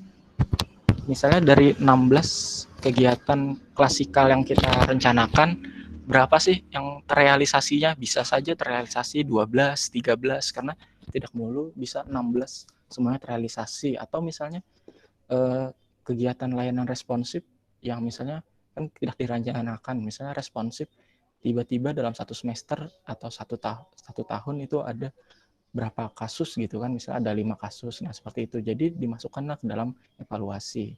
Nah, hasil dari evaluasi itu yang menjadi dasar untuk mengembangkan dan memperbaiki program selanjutnya. Nah, jadi misal di dalam evaluasi itu kan pasti ada, saya bilang tadi ada 12 yang terlaksana, berarti ada 3 atau 4 yang tidak terlaksana. Nah, 3 atau 4 yang tidak terlaksana ini, apakah kita tuliskan juga alasannya tidak terlaksana apa? Misalnya alasannya berasal dari jadwal yang salah, misalnya jadwal melihat kalender pendidikan, berarti harus disesuaikan lagi. Ataupun ada kegiatan yang tidak sesuai dengan hasil yang diharapkan. Misalnya diharapkannya peserta begini, ternyata kok pesertanya begini ya, kok hasilnya begini. Bisa dilihat dari evaluasinya nanti masuk di sini ya. Bisa dilihat apakah ada yang salah pada saat pelaksanaannya, walaupun kegiatan terlaksana, tapi evaluasinya bisa berbeda.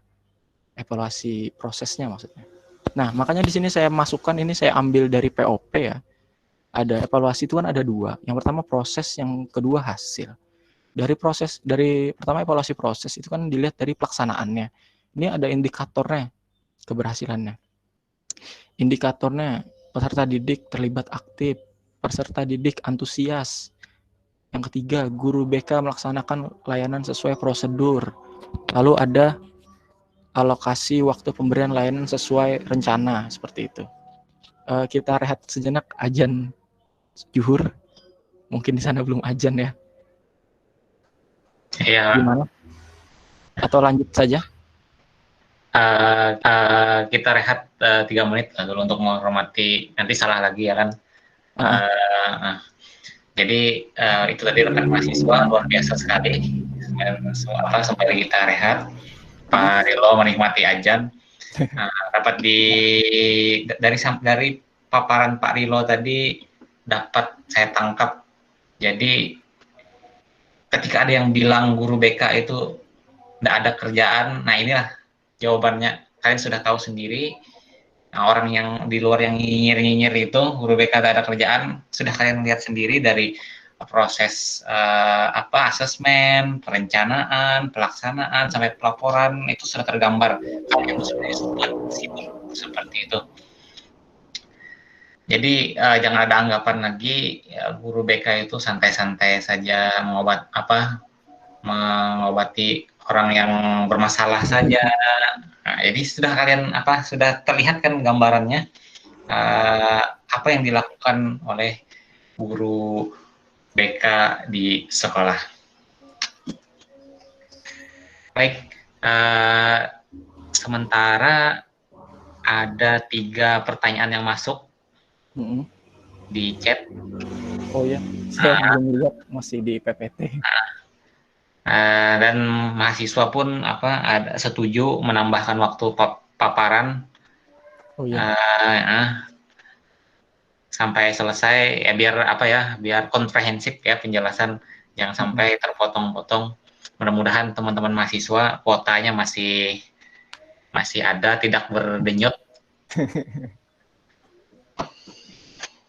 Iya. Nah, inilah kelebihan kekurangan dari learning home, belajar di rumah. Kelebihannya kita bisa menyatukan antar pulau. Ya, betul sekali. Nah, kekurangannya ya kita harus siap-siap internet kuota. Jadi rekan-rekan mahasiswa sekalian, kenapa Pak Rilo bisa online sekarang? Nah, karena situasi sekolah kan sedang libur. Nah, tentunya beliau pulang ke home base-nya, ke rumahnya lah. Mungkin nih saat posisi sekarang di Kabupaten Banjar atau Banjarmasin, Pak Rilo? Saat ini? Pak, sekarang di tempat istri saya di Kabupaten Hulu Sungai Utara, beda kabupaten lagi. Oke. Bagaimana Pak Rilo, sudah selesai azan atau Sudah? mau dilanjutkan? Oke, silahkan dilanjutkan lagi. Tinggal sedikit, silakan. Ya, terima kasih. Ini tinggal sedikit lagi ya, karena kita sudah dari 4 bagian, tinggal 1 bagian lagi. Tadi kan sudah pemahaman karakteristik peserta didik, perencanaan program, sampai pelaksanaan program, dan yang terakhir itu pada bagian evaluasi. Nah, di bagian evaluasi ini nanti saya akan lihatkan bagaimana contoh pelaporan evaluasi. Bagaimana bentuknya sih evaluasi itu? Kayaknya cuma evaluasi itu ya apa sih gitu? Apa dikerjakan atau tidak sih sebenarnya guru BK ini mengevaluasi dirinya sendiri atau tidak, seperti itu. Nah, tadi kita sampai pada evaluasi proses. Jadi di evaluasi proses ini dilaksanakan itu pada saat layanan selesai diberikan atau bisa dilaksanakan pada saat layanan diberikan. Jadi kita sendiri yang melihat gitu ya, peserta didik ini aktif nggak ikutnya. Peserta didik ini kenapa sih kok dia kelihatannya nggak aktif, ada apa, apakah materi kurang menarik dan sebagainya.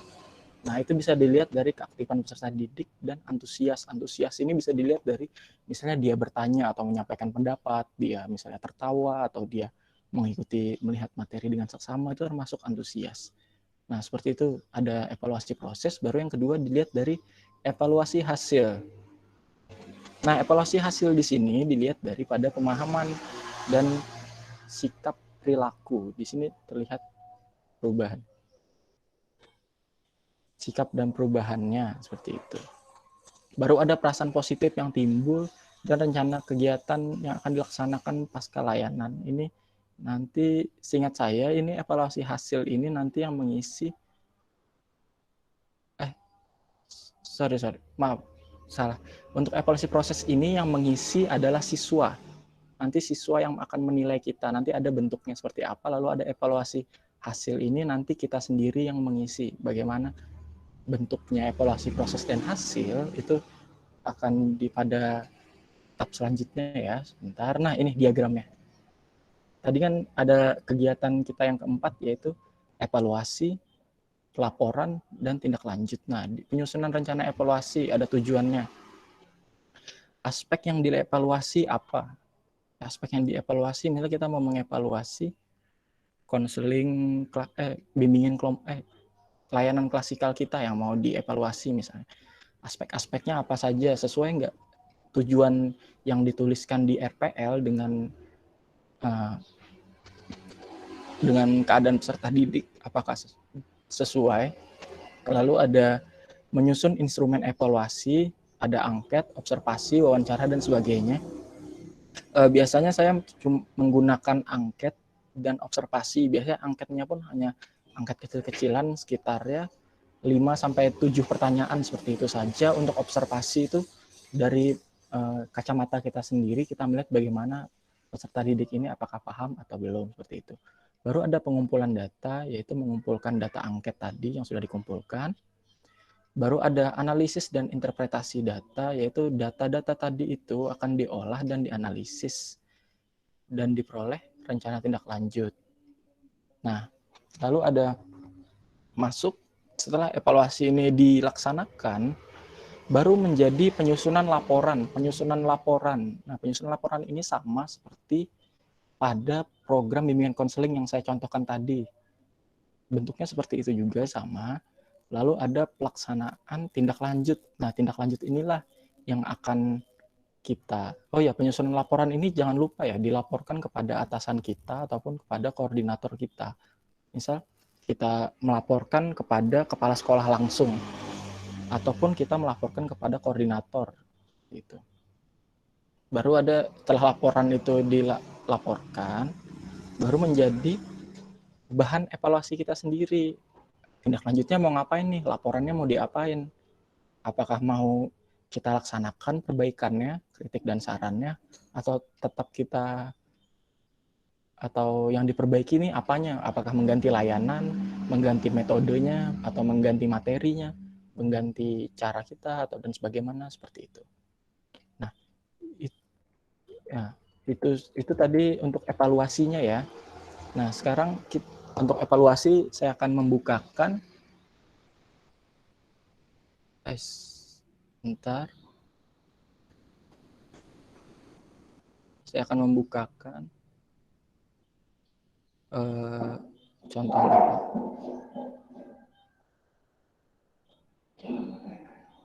Sebentar ya, ini ada azan di langgar yang dekat rumah. Kita rehat lagi.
Ya, izin yang sudah.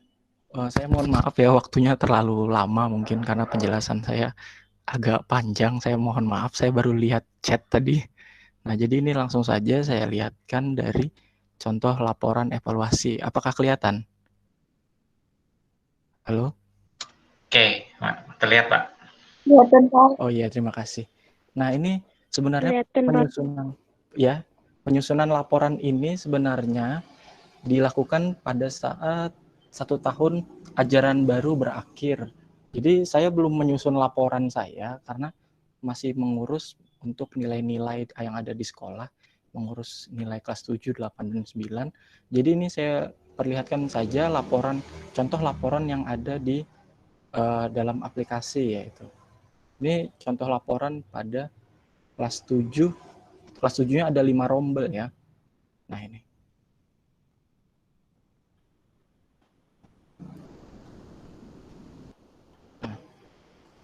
Nah, ini ada lembar pengesahan juga, itu sudah pasti ya, setiap laporan selalu ada lembar pengesahan, kata pengantar. Nah, ini tuh laporan-laporannya.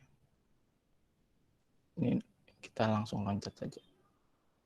Ini yang pertama ada latar belakang, udah jelas. Nah, ini kriteria evaluasi tadi yang ada di tampilan slide, yaitu ada evaluasi proses, evaluasi hasil tadi ya.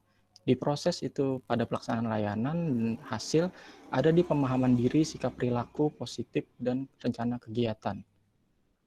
Untuk tujuannya ini sudah jelas ya, ini normatif saja, akan berubah nanti. Nah, ini apa saja yang mau kita evaluasi di sini, yang bagian mana saja. Nah, ini contoh dari kegiatan layanan BK yang dilakukan. Yang pertama, laporan layanan klasikal. Nah, di klasikal ini misalnya ini bidang layanan pribadi, materinya tadi bersyukur, keterangan terlaksana sesuai jadwal.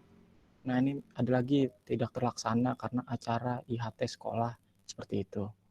Jadi apa yang terlaksana dan tidak terlaksana. Lalu ada yang pada lintas kelas tadi ya, MP, masa pengenalan lingkungan sekolah atau MOS atau PPDB, seperti itu. Ini terlaksana sesuai jadwal, contoh pelaporannya. Lalu ada jumlah siswa. Ini pada konseling individu yang terprogram dan tidak terprogram. Misal jumlah siswanya ada 40, konseling terprogramnya ada 24, tidak terprogram 16. Nah, tidak terprogram ini artinya mereka datang sendiri tanpa kita panggil. Nah, berapa yang kira-kira terentaskan masalahnya? Misalnya ada 25 di sini. Ini contoh. Untuk konseling kelompok seperti ini juga. Konseling terprogram 10, tidak terprogram 20. Nah, di sini kita bisa lihat lagi.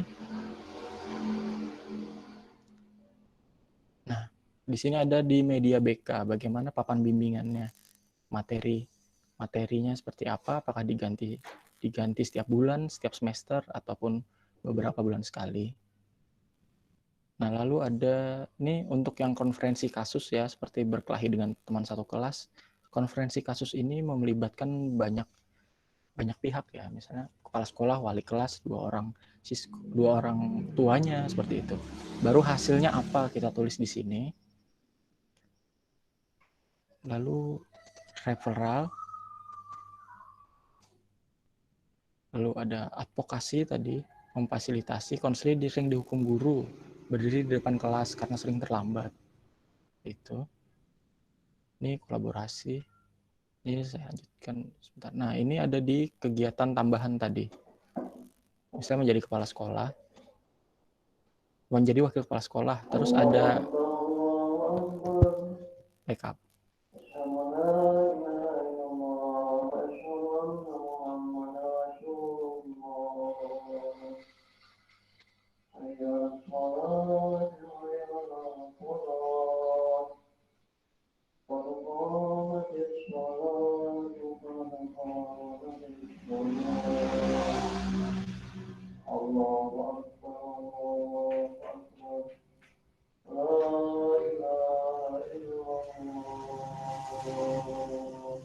Nah, lalu di sini ada organisasi profesi apa yang kita ikuti.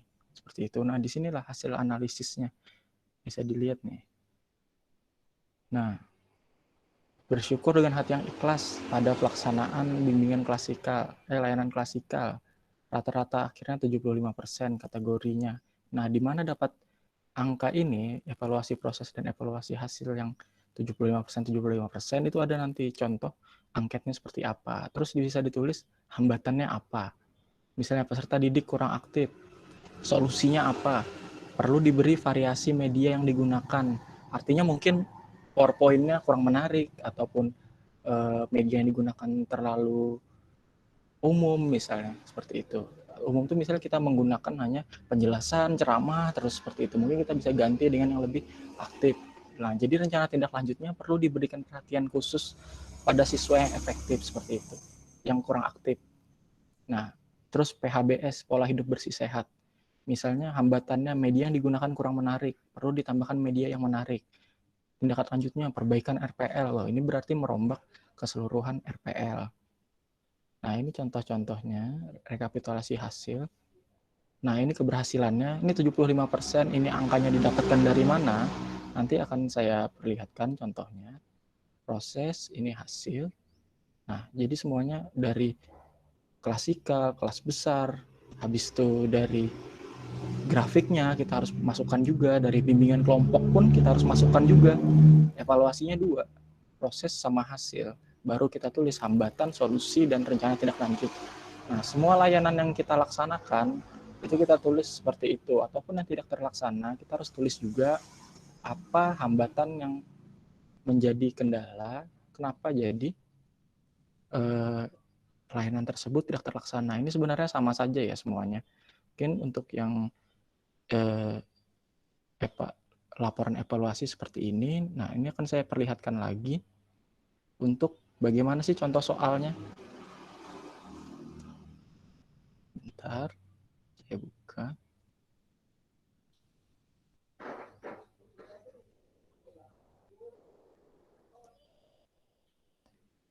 Saya harus meng-close dulu ya.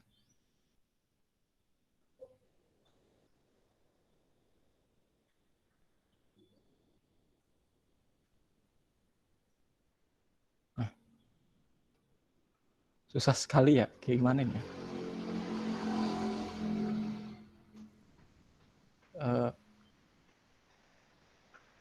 Apakah kelihatan? Kelihatan, Pak.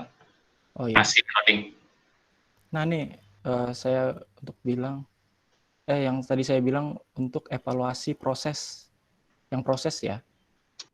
Nah ini proses ini diisi oleh guru, ini diisi oleh murid. Ini pada evaluasi proses, ini kalau di bahasa untuk konselingnya ya bukan evaluasi, tapi kita tulis saja kepuasan konseling terhadap konseling individu. Nah, di sini ada penerimaan gurunya seperti apa, kemudian dan lain-lain seperti apa. Nah, ini di sini ada skornya. Di sinilah nanti di mana nilai kita masuk. Lalu ada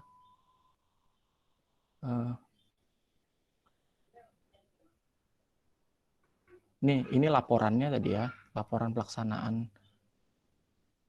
Ini ada observasi. Nah, ini yang evaluasi hasil dari layanan kita. Ini kita sendiri yang mengisi dan kita sendiri pun memberi scoringnya seperti itu. Jadi itu yang menjadi bentuk dari evaluasi proses seperti apa dan bentuk evaluasi hasil seperti apa. Bisa saja evaluasi hasil ini kita dengan memperkirakan sendiri dengan panduan observasi. Nah, mungkin begitu saja penyampaian dari saya, dan ini saya akan melihatkan sedikit foto-foto kegiatan, tidak banyak waktunya, mungkin hanya 2 menit. Ini jadi bentuk ruangan BK di sekolah saya seperti ini ya. Di sini ada bagan dari bimbingan konseling, di sini ada visi misi, di sini ada bagaimana masalah apa garis koordinasinya seperti apa. Mungkin ruangannya tidak besar seperti yang ada di kota, tapi ada pun syukur seperti itu. Karena ruangan BK ini adanya baru tahun mulai dari saya masuk selama 11 tahun sekolah tidak punya ruangan BK. Dan baru ketika saya masuk saya meminta ruang BK seperti itu. Nah, ini adalah kegiatan yang dilaksanakan di sekolah. Ini ada anak-anak main voli, bermain musik, ini bermain musik, eskul musik juga. Ini anak-anak belajar pada saat pembelajaran luar sekolah waktu itu. Nah, ini kegiatan mengisi angket. Lalu ini kegiatan mengisi angket ini sebenarnya di zaman sekarang kita bisa melaksanakannya dengan menggunakan Google Form. Coba kita sebenarnya angket yang ada di kertas ini kan sebenarnya soal-soalnya bisa kita copy paste ke dalam Google Form. Nanti di Google Form itulah anak-anak tinggal mengisi, sehingga kemudahannya adalah hasil analisisnya itu langsung masuk. Sedangkan di dalam kertas kita harus mengisi secara manual seperti itu. Mengisi secara manual jawaban setiap anak ke dalam tabulasinya. Nah, ini ya kegiatan bimbingan klasikal di kelas. Ini sedang ice breaking. Lalu ini kegiatan klasikal juga, tapi dengan teknik membagi ke dalam kelompok seperti itu. Lalu ini pembuatan media. Nah, di pembuatan media inilah, misalnya kita punya papan bimbingan. Jadi papan bimbingan itu ada di setiap kelas dan itu penting. Nah, ini beberapa kegiatan saya di luar sekolah karena saya 4 hari ya atau 3 sampai 4 hari di sekolah gitu kan. Jadi kan setelah jam pelajaran saya terkadang bingung. Jadi banyak anak-anak yang mengajak untuk misalnya liburan ke air terjun kemana gitu.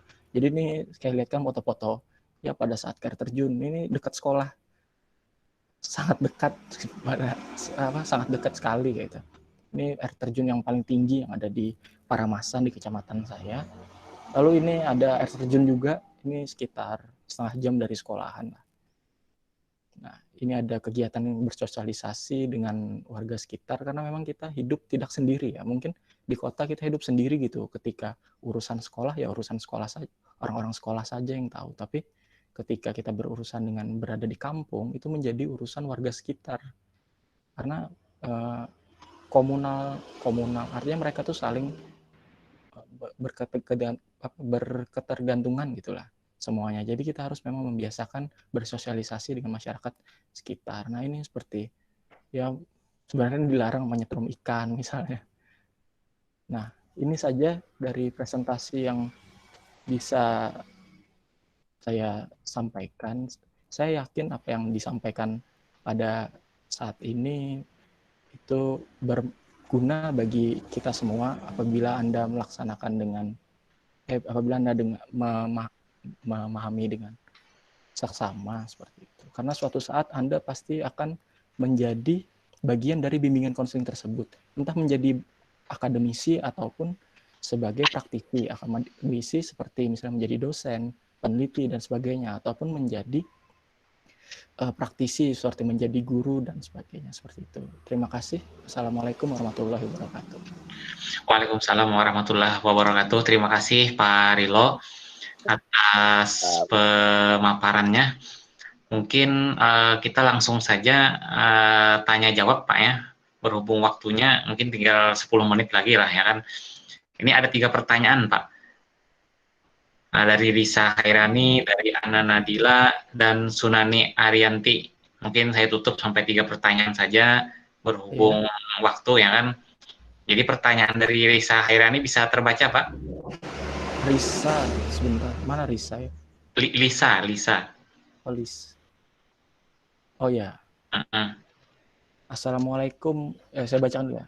Assalamualaikum warahmatullahi wabarakatuh. Lisa Khairani bertanya, dikatakan penjelasan Bapak Rilo bahwa SMP 1 Paramasan berada di daerah perbukitan dan tidak ada aksesnya internet, sinyal telepon, dan sebagainya. Yang ingin saya tanyakan, bagaimana akses yang dapat digunakan dan disediakan baik dari Dinas Pendidikan Kabupaten Banjar sendiri, baik sarana prasarana, media dan sebagainya dalam melaksanakan program BK tersebut. Ya, ini berarti memang membahas bagaimana pemerintah ataupun dinas pendidikan menyediakan sarana prasarana untuk berkomunikasi. Sebenarnya dinas pendidikan untuk penyediaan komunikasi itu memang belum ada sampai sekarang. Pernah diusulkan, tapi belum bisa diterima karena ya anggaran dan sebagainya yang itu jauh di luar kemampuan saya. Tapi untuk sarana prasarana guru, untuk rumah dinas, habis itu dan lain-lain, di rumah dinas, habis itu apa ya? Ya seperti kita tahu lah, kalau di daerah terpencil itu ada namanya tunjangan khususnya, itu memang ada. Itu termasuk sarana prasarana sebenarnya. Nah, untuk pengembangan media dan melaksanakan program BK tersebut, itu sebenarnya dari dinas pendidikan itu tidak tidak terlalu mematok bahwa BK-nya harus kayak gini, enggak. Itu semuanya makanya ada peran dari supervisor kita, yaitu kepala sekolah. Nah, jadi semua yang kita kita lakukan itu dilaporkan kepada kepala sekolah. Nah, misal kita perlu kebutuhan, Pak, saya mau bikin kotak surat misalnya. Saya perlu kayu, Pak, atau saya mau beli kotak box akrilik misalnya. Itu dari sekolah pasti menyediakan, jadi tidak langsung dari dinas pendidikan. Biasanya kita minta kepada sekolah pun langsung diberikan. Kayak kemarin minta ruangan pun itu langsung diberikan, minta lemari langsung diberikan juga, seperti itu. Berhubung sarana prasarananya belum ada ya. Jadi untuk pertanyaan Lisa itu seperti itu. Untuk dari dinas pendidikan memang tidak langsung menyorot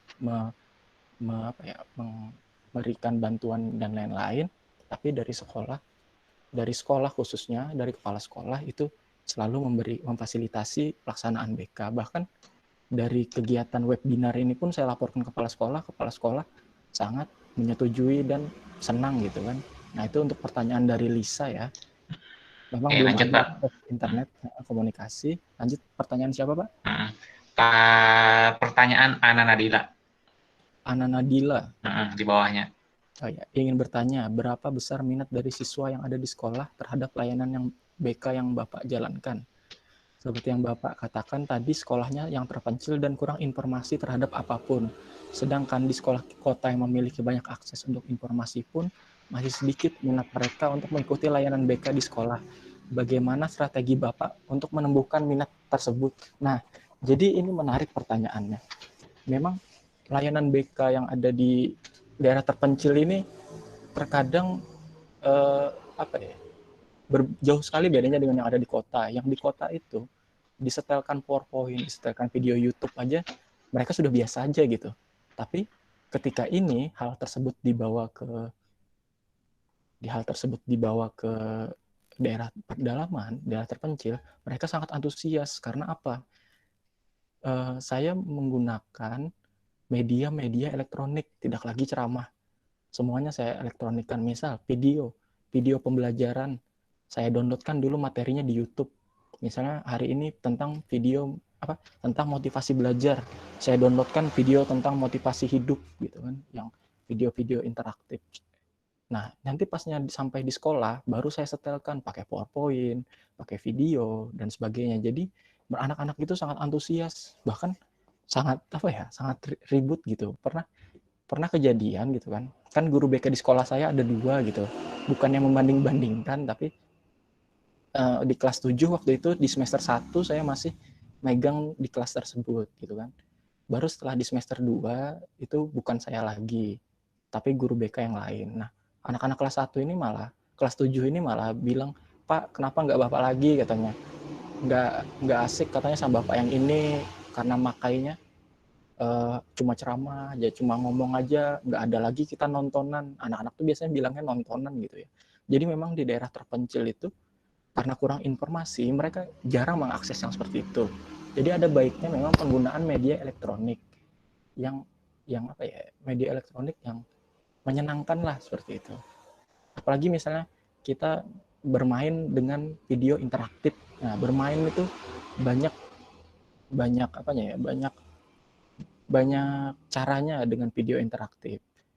Nah, mungkin karena itulah kenapa di kota jadi layanan BK itu kelihatan membosankan dan sebagainya, karena mereka memiliki banyak cara untuk mengakses, sedangkan di daerah pedalaman itu tidak ada akses untuk memperoleh informasi tersebut. Nah, jadi layanan selama ini sih belum ada layanan BK saya yang tidak tidak tiba-tiba anaknya protes gitu, belum ada. Semuanya baik-baik saja. Jadi itu pertanyaan dari Ana ya. Memang penggunaan media itu sangat penting. Itu jawabannya. Baik, pertanyaan terakhir dari Sunani Arianti, Pak, di bawahnya. Oh ya. Itu yang terakhir. Dari Sunani Arianti, penjelasan narasumber. Kondisi di sana kurang memadai. Bagaimana implementasi pemberian layanan BK terkait program pengembangan layanan untuk anak berbakat, terutama bakat khusus dapat dilakukan. Jika hanya diberi materi tanpa adanya fasilitas untuk pengembangan bakatnya, bukan hal tersebut tidak akan efektif. Lalu bagaimana Bapak mengakali terkait yang demikian? Terima kasih. Nah, jadi dari pertanyaan ini, kalau saya simpulkan bahwa kalau cuma materi aja, ya bakat anak tidak berkembang, padahal dia punya bakat khusus tersebut. Nah, oleh karena itu pentingnya kegiatan ekstrakurikuler. Di sekolah saya, di sekolah saya itu ada beberapa ekstrakurikuler. Yang pertama pramuka, yang kedua eskul musik, baru yang ketiga kita sedang melaksanakan eskul TIK. Baru pelan-pelan sih sebenarnya belajar menggunakan komputer ataupun laptop. Nah, untuk anak-anak yang berbakat, untuk yang pramuka biasanya kita ikutkan lomba. Nah, ikutkan lomba ini biasanya anak-anaknya diborong tuh maksudnya diangkut pakai mobil, semuanya diantar ke daerah yang misalnya ada kegiatan pramuka di kecamatan lain, kita antar ke sana seperti itu. Atau misalnya memfasilitasi perkembangan anak yang hobi musik. Jadi kita arahkan ke lomba-lomba yang ada di Dinas Pendidikan. Seperti kemarin ada lomba Pekan Seni Nasional atau apa gitu ya.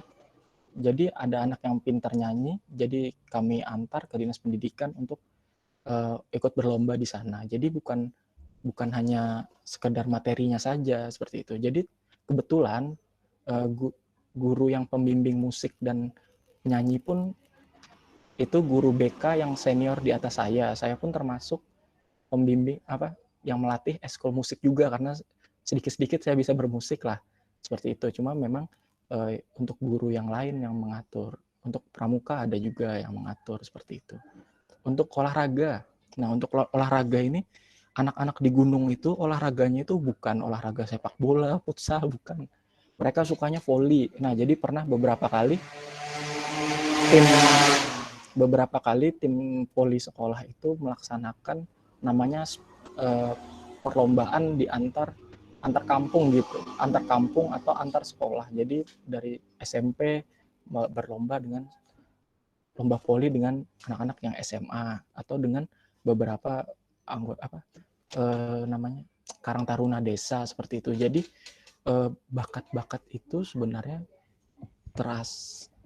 kalau diberikan materi saja memang pasti tidak terasa ya, tapi kalau untuk yang hari ini yang ada kelihatan bakat yang menonjol itu memang bakat menyanyi dan bermusik, karena ada 2 orang siswa di sekolah yang suka suka bernyanyi dan bermain musik. Kebetulan memang fasilitas di sekolahnya ada, fasilitas musik kan tadi bisa dilihat tuh, ada musik panting, ada musik namanya sape seperti itu. Itu bisa tadi ada di foto-foto kegiatannya. Nah, untuk menyanyi memang kita menunggu lomba seperti itu. Biasanya sih untuk yang lomba-lomba yang kesenian arahnya itu bekerja sama dengan guru seni. Tapi guru seni kami itu juga melatih anak-anak untuk tari. Tarinya sendiri pun tari Dayak, bukan tari yang ada tari Banjar, bukan. Jadi guru seni kami belajar ke tetuha kampung yang ada di sana, lalu di sekolah itu dilajarkan kembali ke anak-anak. Jadi adat istiadat dan kesenian itu tidak pernah putus. Seperti itu. Jadi bakat-bakat anak itulah yang kelihatan di situ. Bagaimana penjelasannya? Oke, saya rasa penjelasan dari Pak Rilo komprehensif. Artinya, kalaupun ada sesuatu yang masih kurang berkenan, masih mengganjal, silahkan kontak beliau ke kontak person yang sudah beliau paparkan di awal tadi. Oke, terima kasih Pak Rilo atas paparan dan penjelasannya. Saya Ya, memohon maaf apabila selama webinar ini ada bikin ketersinggungan kata ataupun sikap. Nah, jadi berhubung waktunya sudah jam 12 sudah habis, berarti kita tutup saja webinar hari ini dengan mengucapkan alhamdulillah. Alhamdulillahirrahmanirrahim. Baik, mahasiswa sekalian, itu tadi pemaparan Pak Rilo Adityo. Apabila ada yang kurang berkenan, silahkan japri beliau. Tuh sudah ada masuk chat-chat yang tanya tadi, mengucapkan terima kasih kepada Pak Rilo karena penjelasannya sudah dapat diterima. Baik, untuk Pak Rilo, apakah ada kuis yang bisa dilemparkan ke mahasiswa satu saja? Oh ya, ada. Ada, oke. Ini jawabannya untuk semua, ini pasti berbeda-beda ya. Oh iya. Nah, untuk pada masa sekarang di pandemi ini, ada yang namanya e-counseling. Pengembangan media itu ada media melalui elektronik. Sedangkan di POP itu tidak ada satupun yang membahas tentang konseling ataupun bimbingan ataupun layanan yang melalui media elektronik. Cuma membahas layanan bimbingan media melalui elektronik, sudah gitu aja. Nggak ada seperti tahapan-tahapan ataupun dan lainnya seperti itu. Nah, bagaimana Anda mensiasati itu ataupun memberi gambaran ataupun tahapan-tahapan bagaimana melaksanakan konseling melalui media elektronik yang sebenarnya gitu, misalnya melalui WhatsApp, apa sih yang dianu seperti itu. Kalau di POP pun tidak ada. Bisa nantilah dijelaskan sama Pak Arli sendiri bagaimana maksudnya dari kuis tadi. Ya, jadi kuisnya tadi itu secara intinya adalah bagaimana strategi apa yang kalian lakukan ketika melakukan e-counseling pada saat pandemi ini. Jadi kan e-counseling banyak jenisnya, ada lewat webinar seperti ini kah, atau lewat yang lebih hemat-hemat WhatsApp kah, atau lewat SMS kah. Nah, tentunya ada strategi-strategi tertentu. Nah, jadi paparkan secara singkat, mungkin 1 paragraf atau 2 paragraf saja, nanti kalian menuliskannya itu di Google Form yang sudah saya siapkan. Jadi jelaskan secara singkat dan padat. Pertama jelaskan dulu e-counselingnya pakai media apa, itu kan Pak Rilo? Mungkin penjelasannya pakai media apa e-counselingnya baru dijelaskan. Iya, betul. Medianya apa dan dijelaskan bagaimana tuntutannya. Nah, tuntutannya artinya itu bisa dijelaskan dengan 1 paragraf sampai 2 paragraf singkat. Nah, jadi tidak terlalu yang jadi makalah saja, tidak seperti itu. Jadi sebutkan medianya, terus langkah-langkahnya seperti apa, mungkin tantangan dan hambatannya seperti apa. Pintar-pintar kalian lah menjawabnya. Baik, terima kasih Pak Rilo sekali lagi. Saya tidak ada yang bisa kami berikan secara materi mungkin kepada Pak Rilo, karena ilmu yang Pak Rilo berikan ini sangat bermanfaat sekali. Artinya teori dan realita nampaknya saling mendukung saja, saling berkesinambungan. Namun tetapi karena kita melihat kondisinya, kondisi sarana dan prasarana, letak geografis, itu pribadi konselornya yang menyesuaikan menyesuaikan kondisi tersebut, sehingga kalau kita lihat tadi tidak ada namanya guru BK itu yang santai-santai bekerja, artinya menunjukkan kinerjanya yang diketahui tentunya oleh kepala sekolah atau supervisor. Baik, berikut link untuk mengupload. Kan tadi di awal tadi saya sampaikan bahwasanya ada kalian meresum, lalu mungkin itu ada entah berapa halaman, 1 halaman, 2 halaman, 3 halaman, itu disilakan dipoto yang terbaca, uploadkan ke Google Form. Nah, lalu di Google Form itu di bawahnya ada jawaban kuis. Silahkan kalian jawab kuis saja, diketik manual. Makanya tadi saya bilang 1 paragraf atau 2 paragraf yang jelas pertanyaan dari Pak Rilo tadi. Baik, sampai sini ada yang ingin ditanyakan dulu rekan mahasiswa sekalian?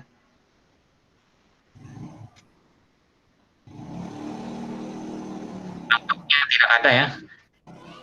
Oke, kalau begitu sekali lagi Pak Rino terima kasih banyak Baik, atas sama-sama.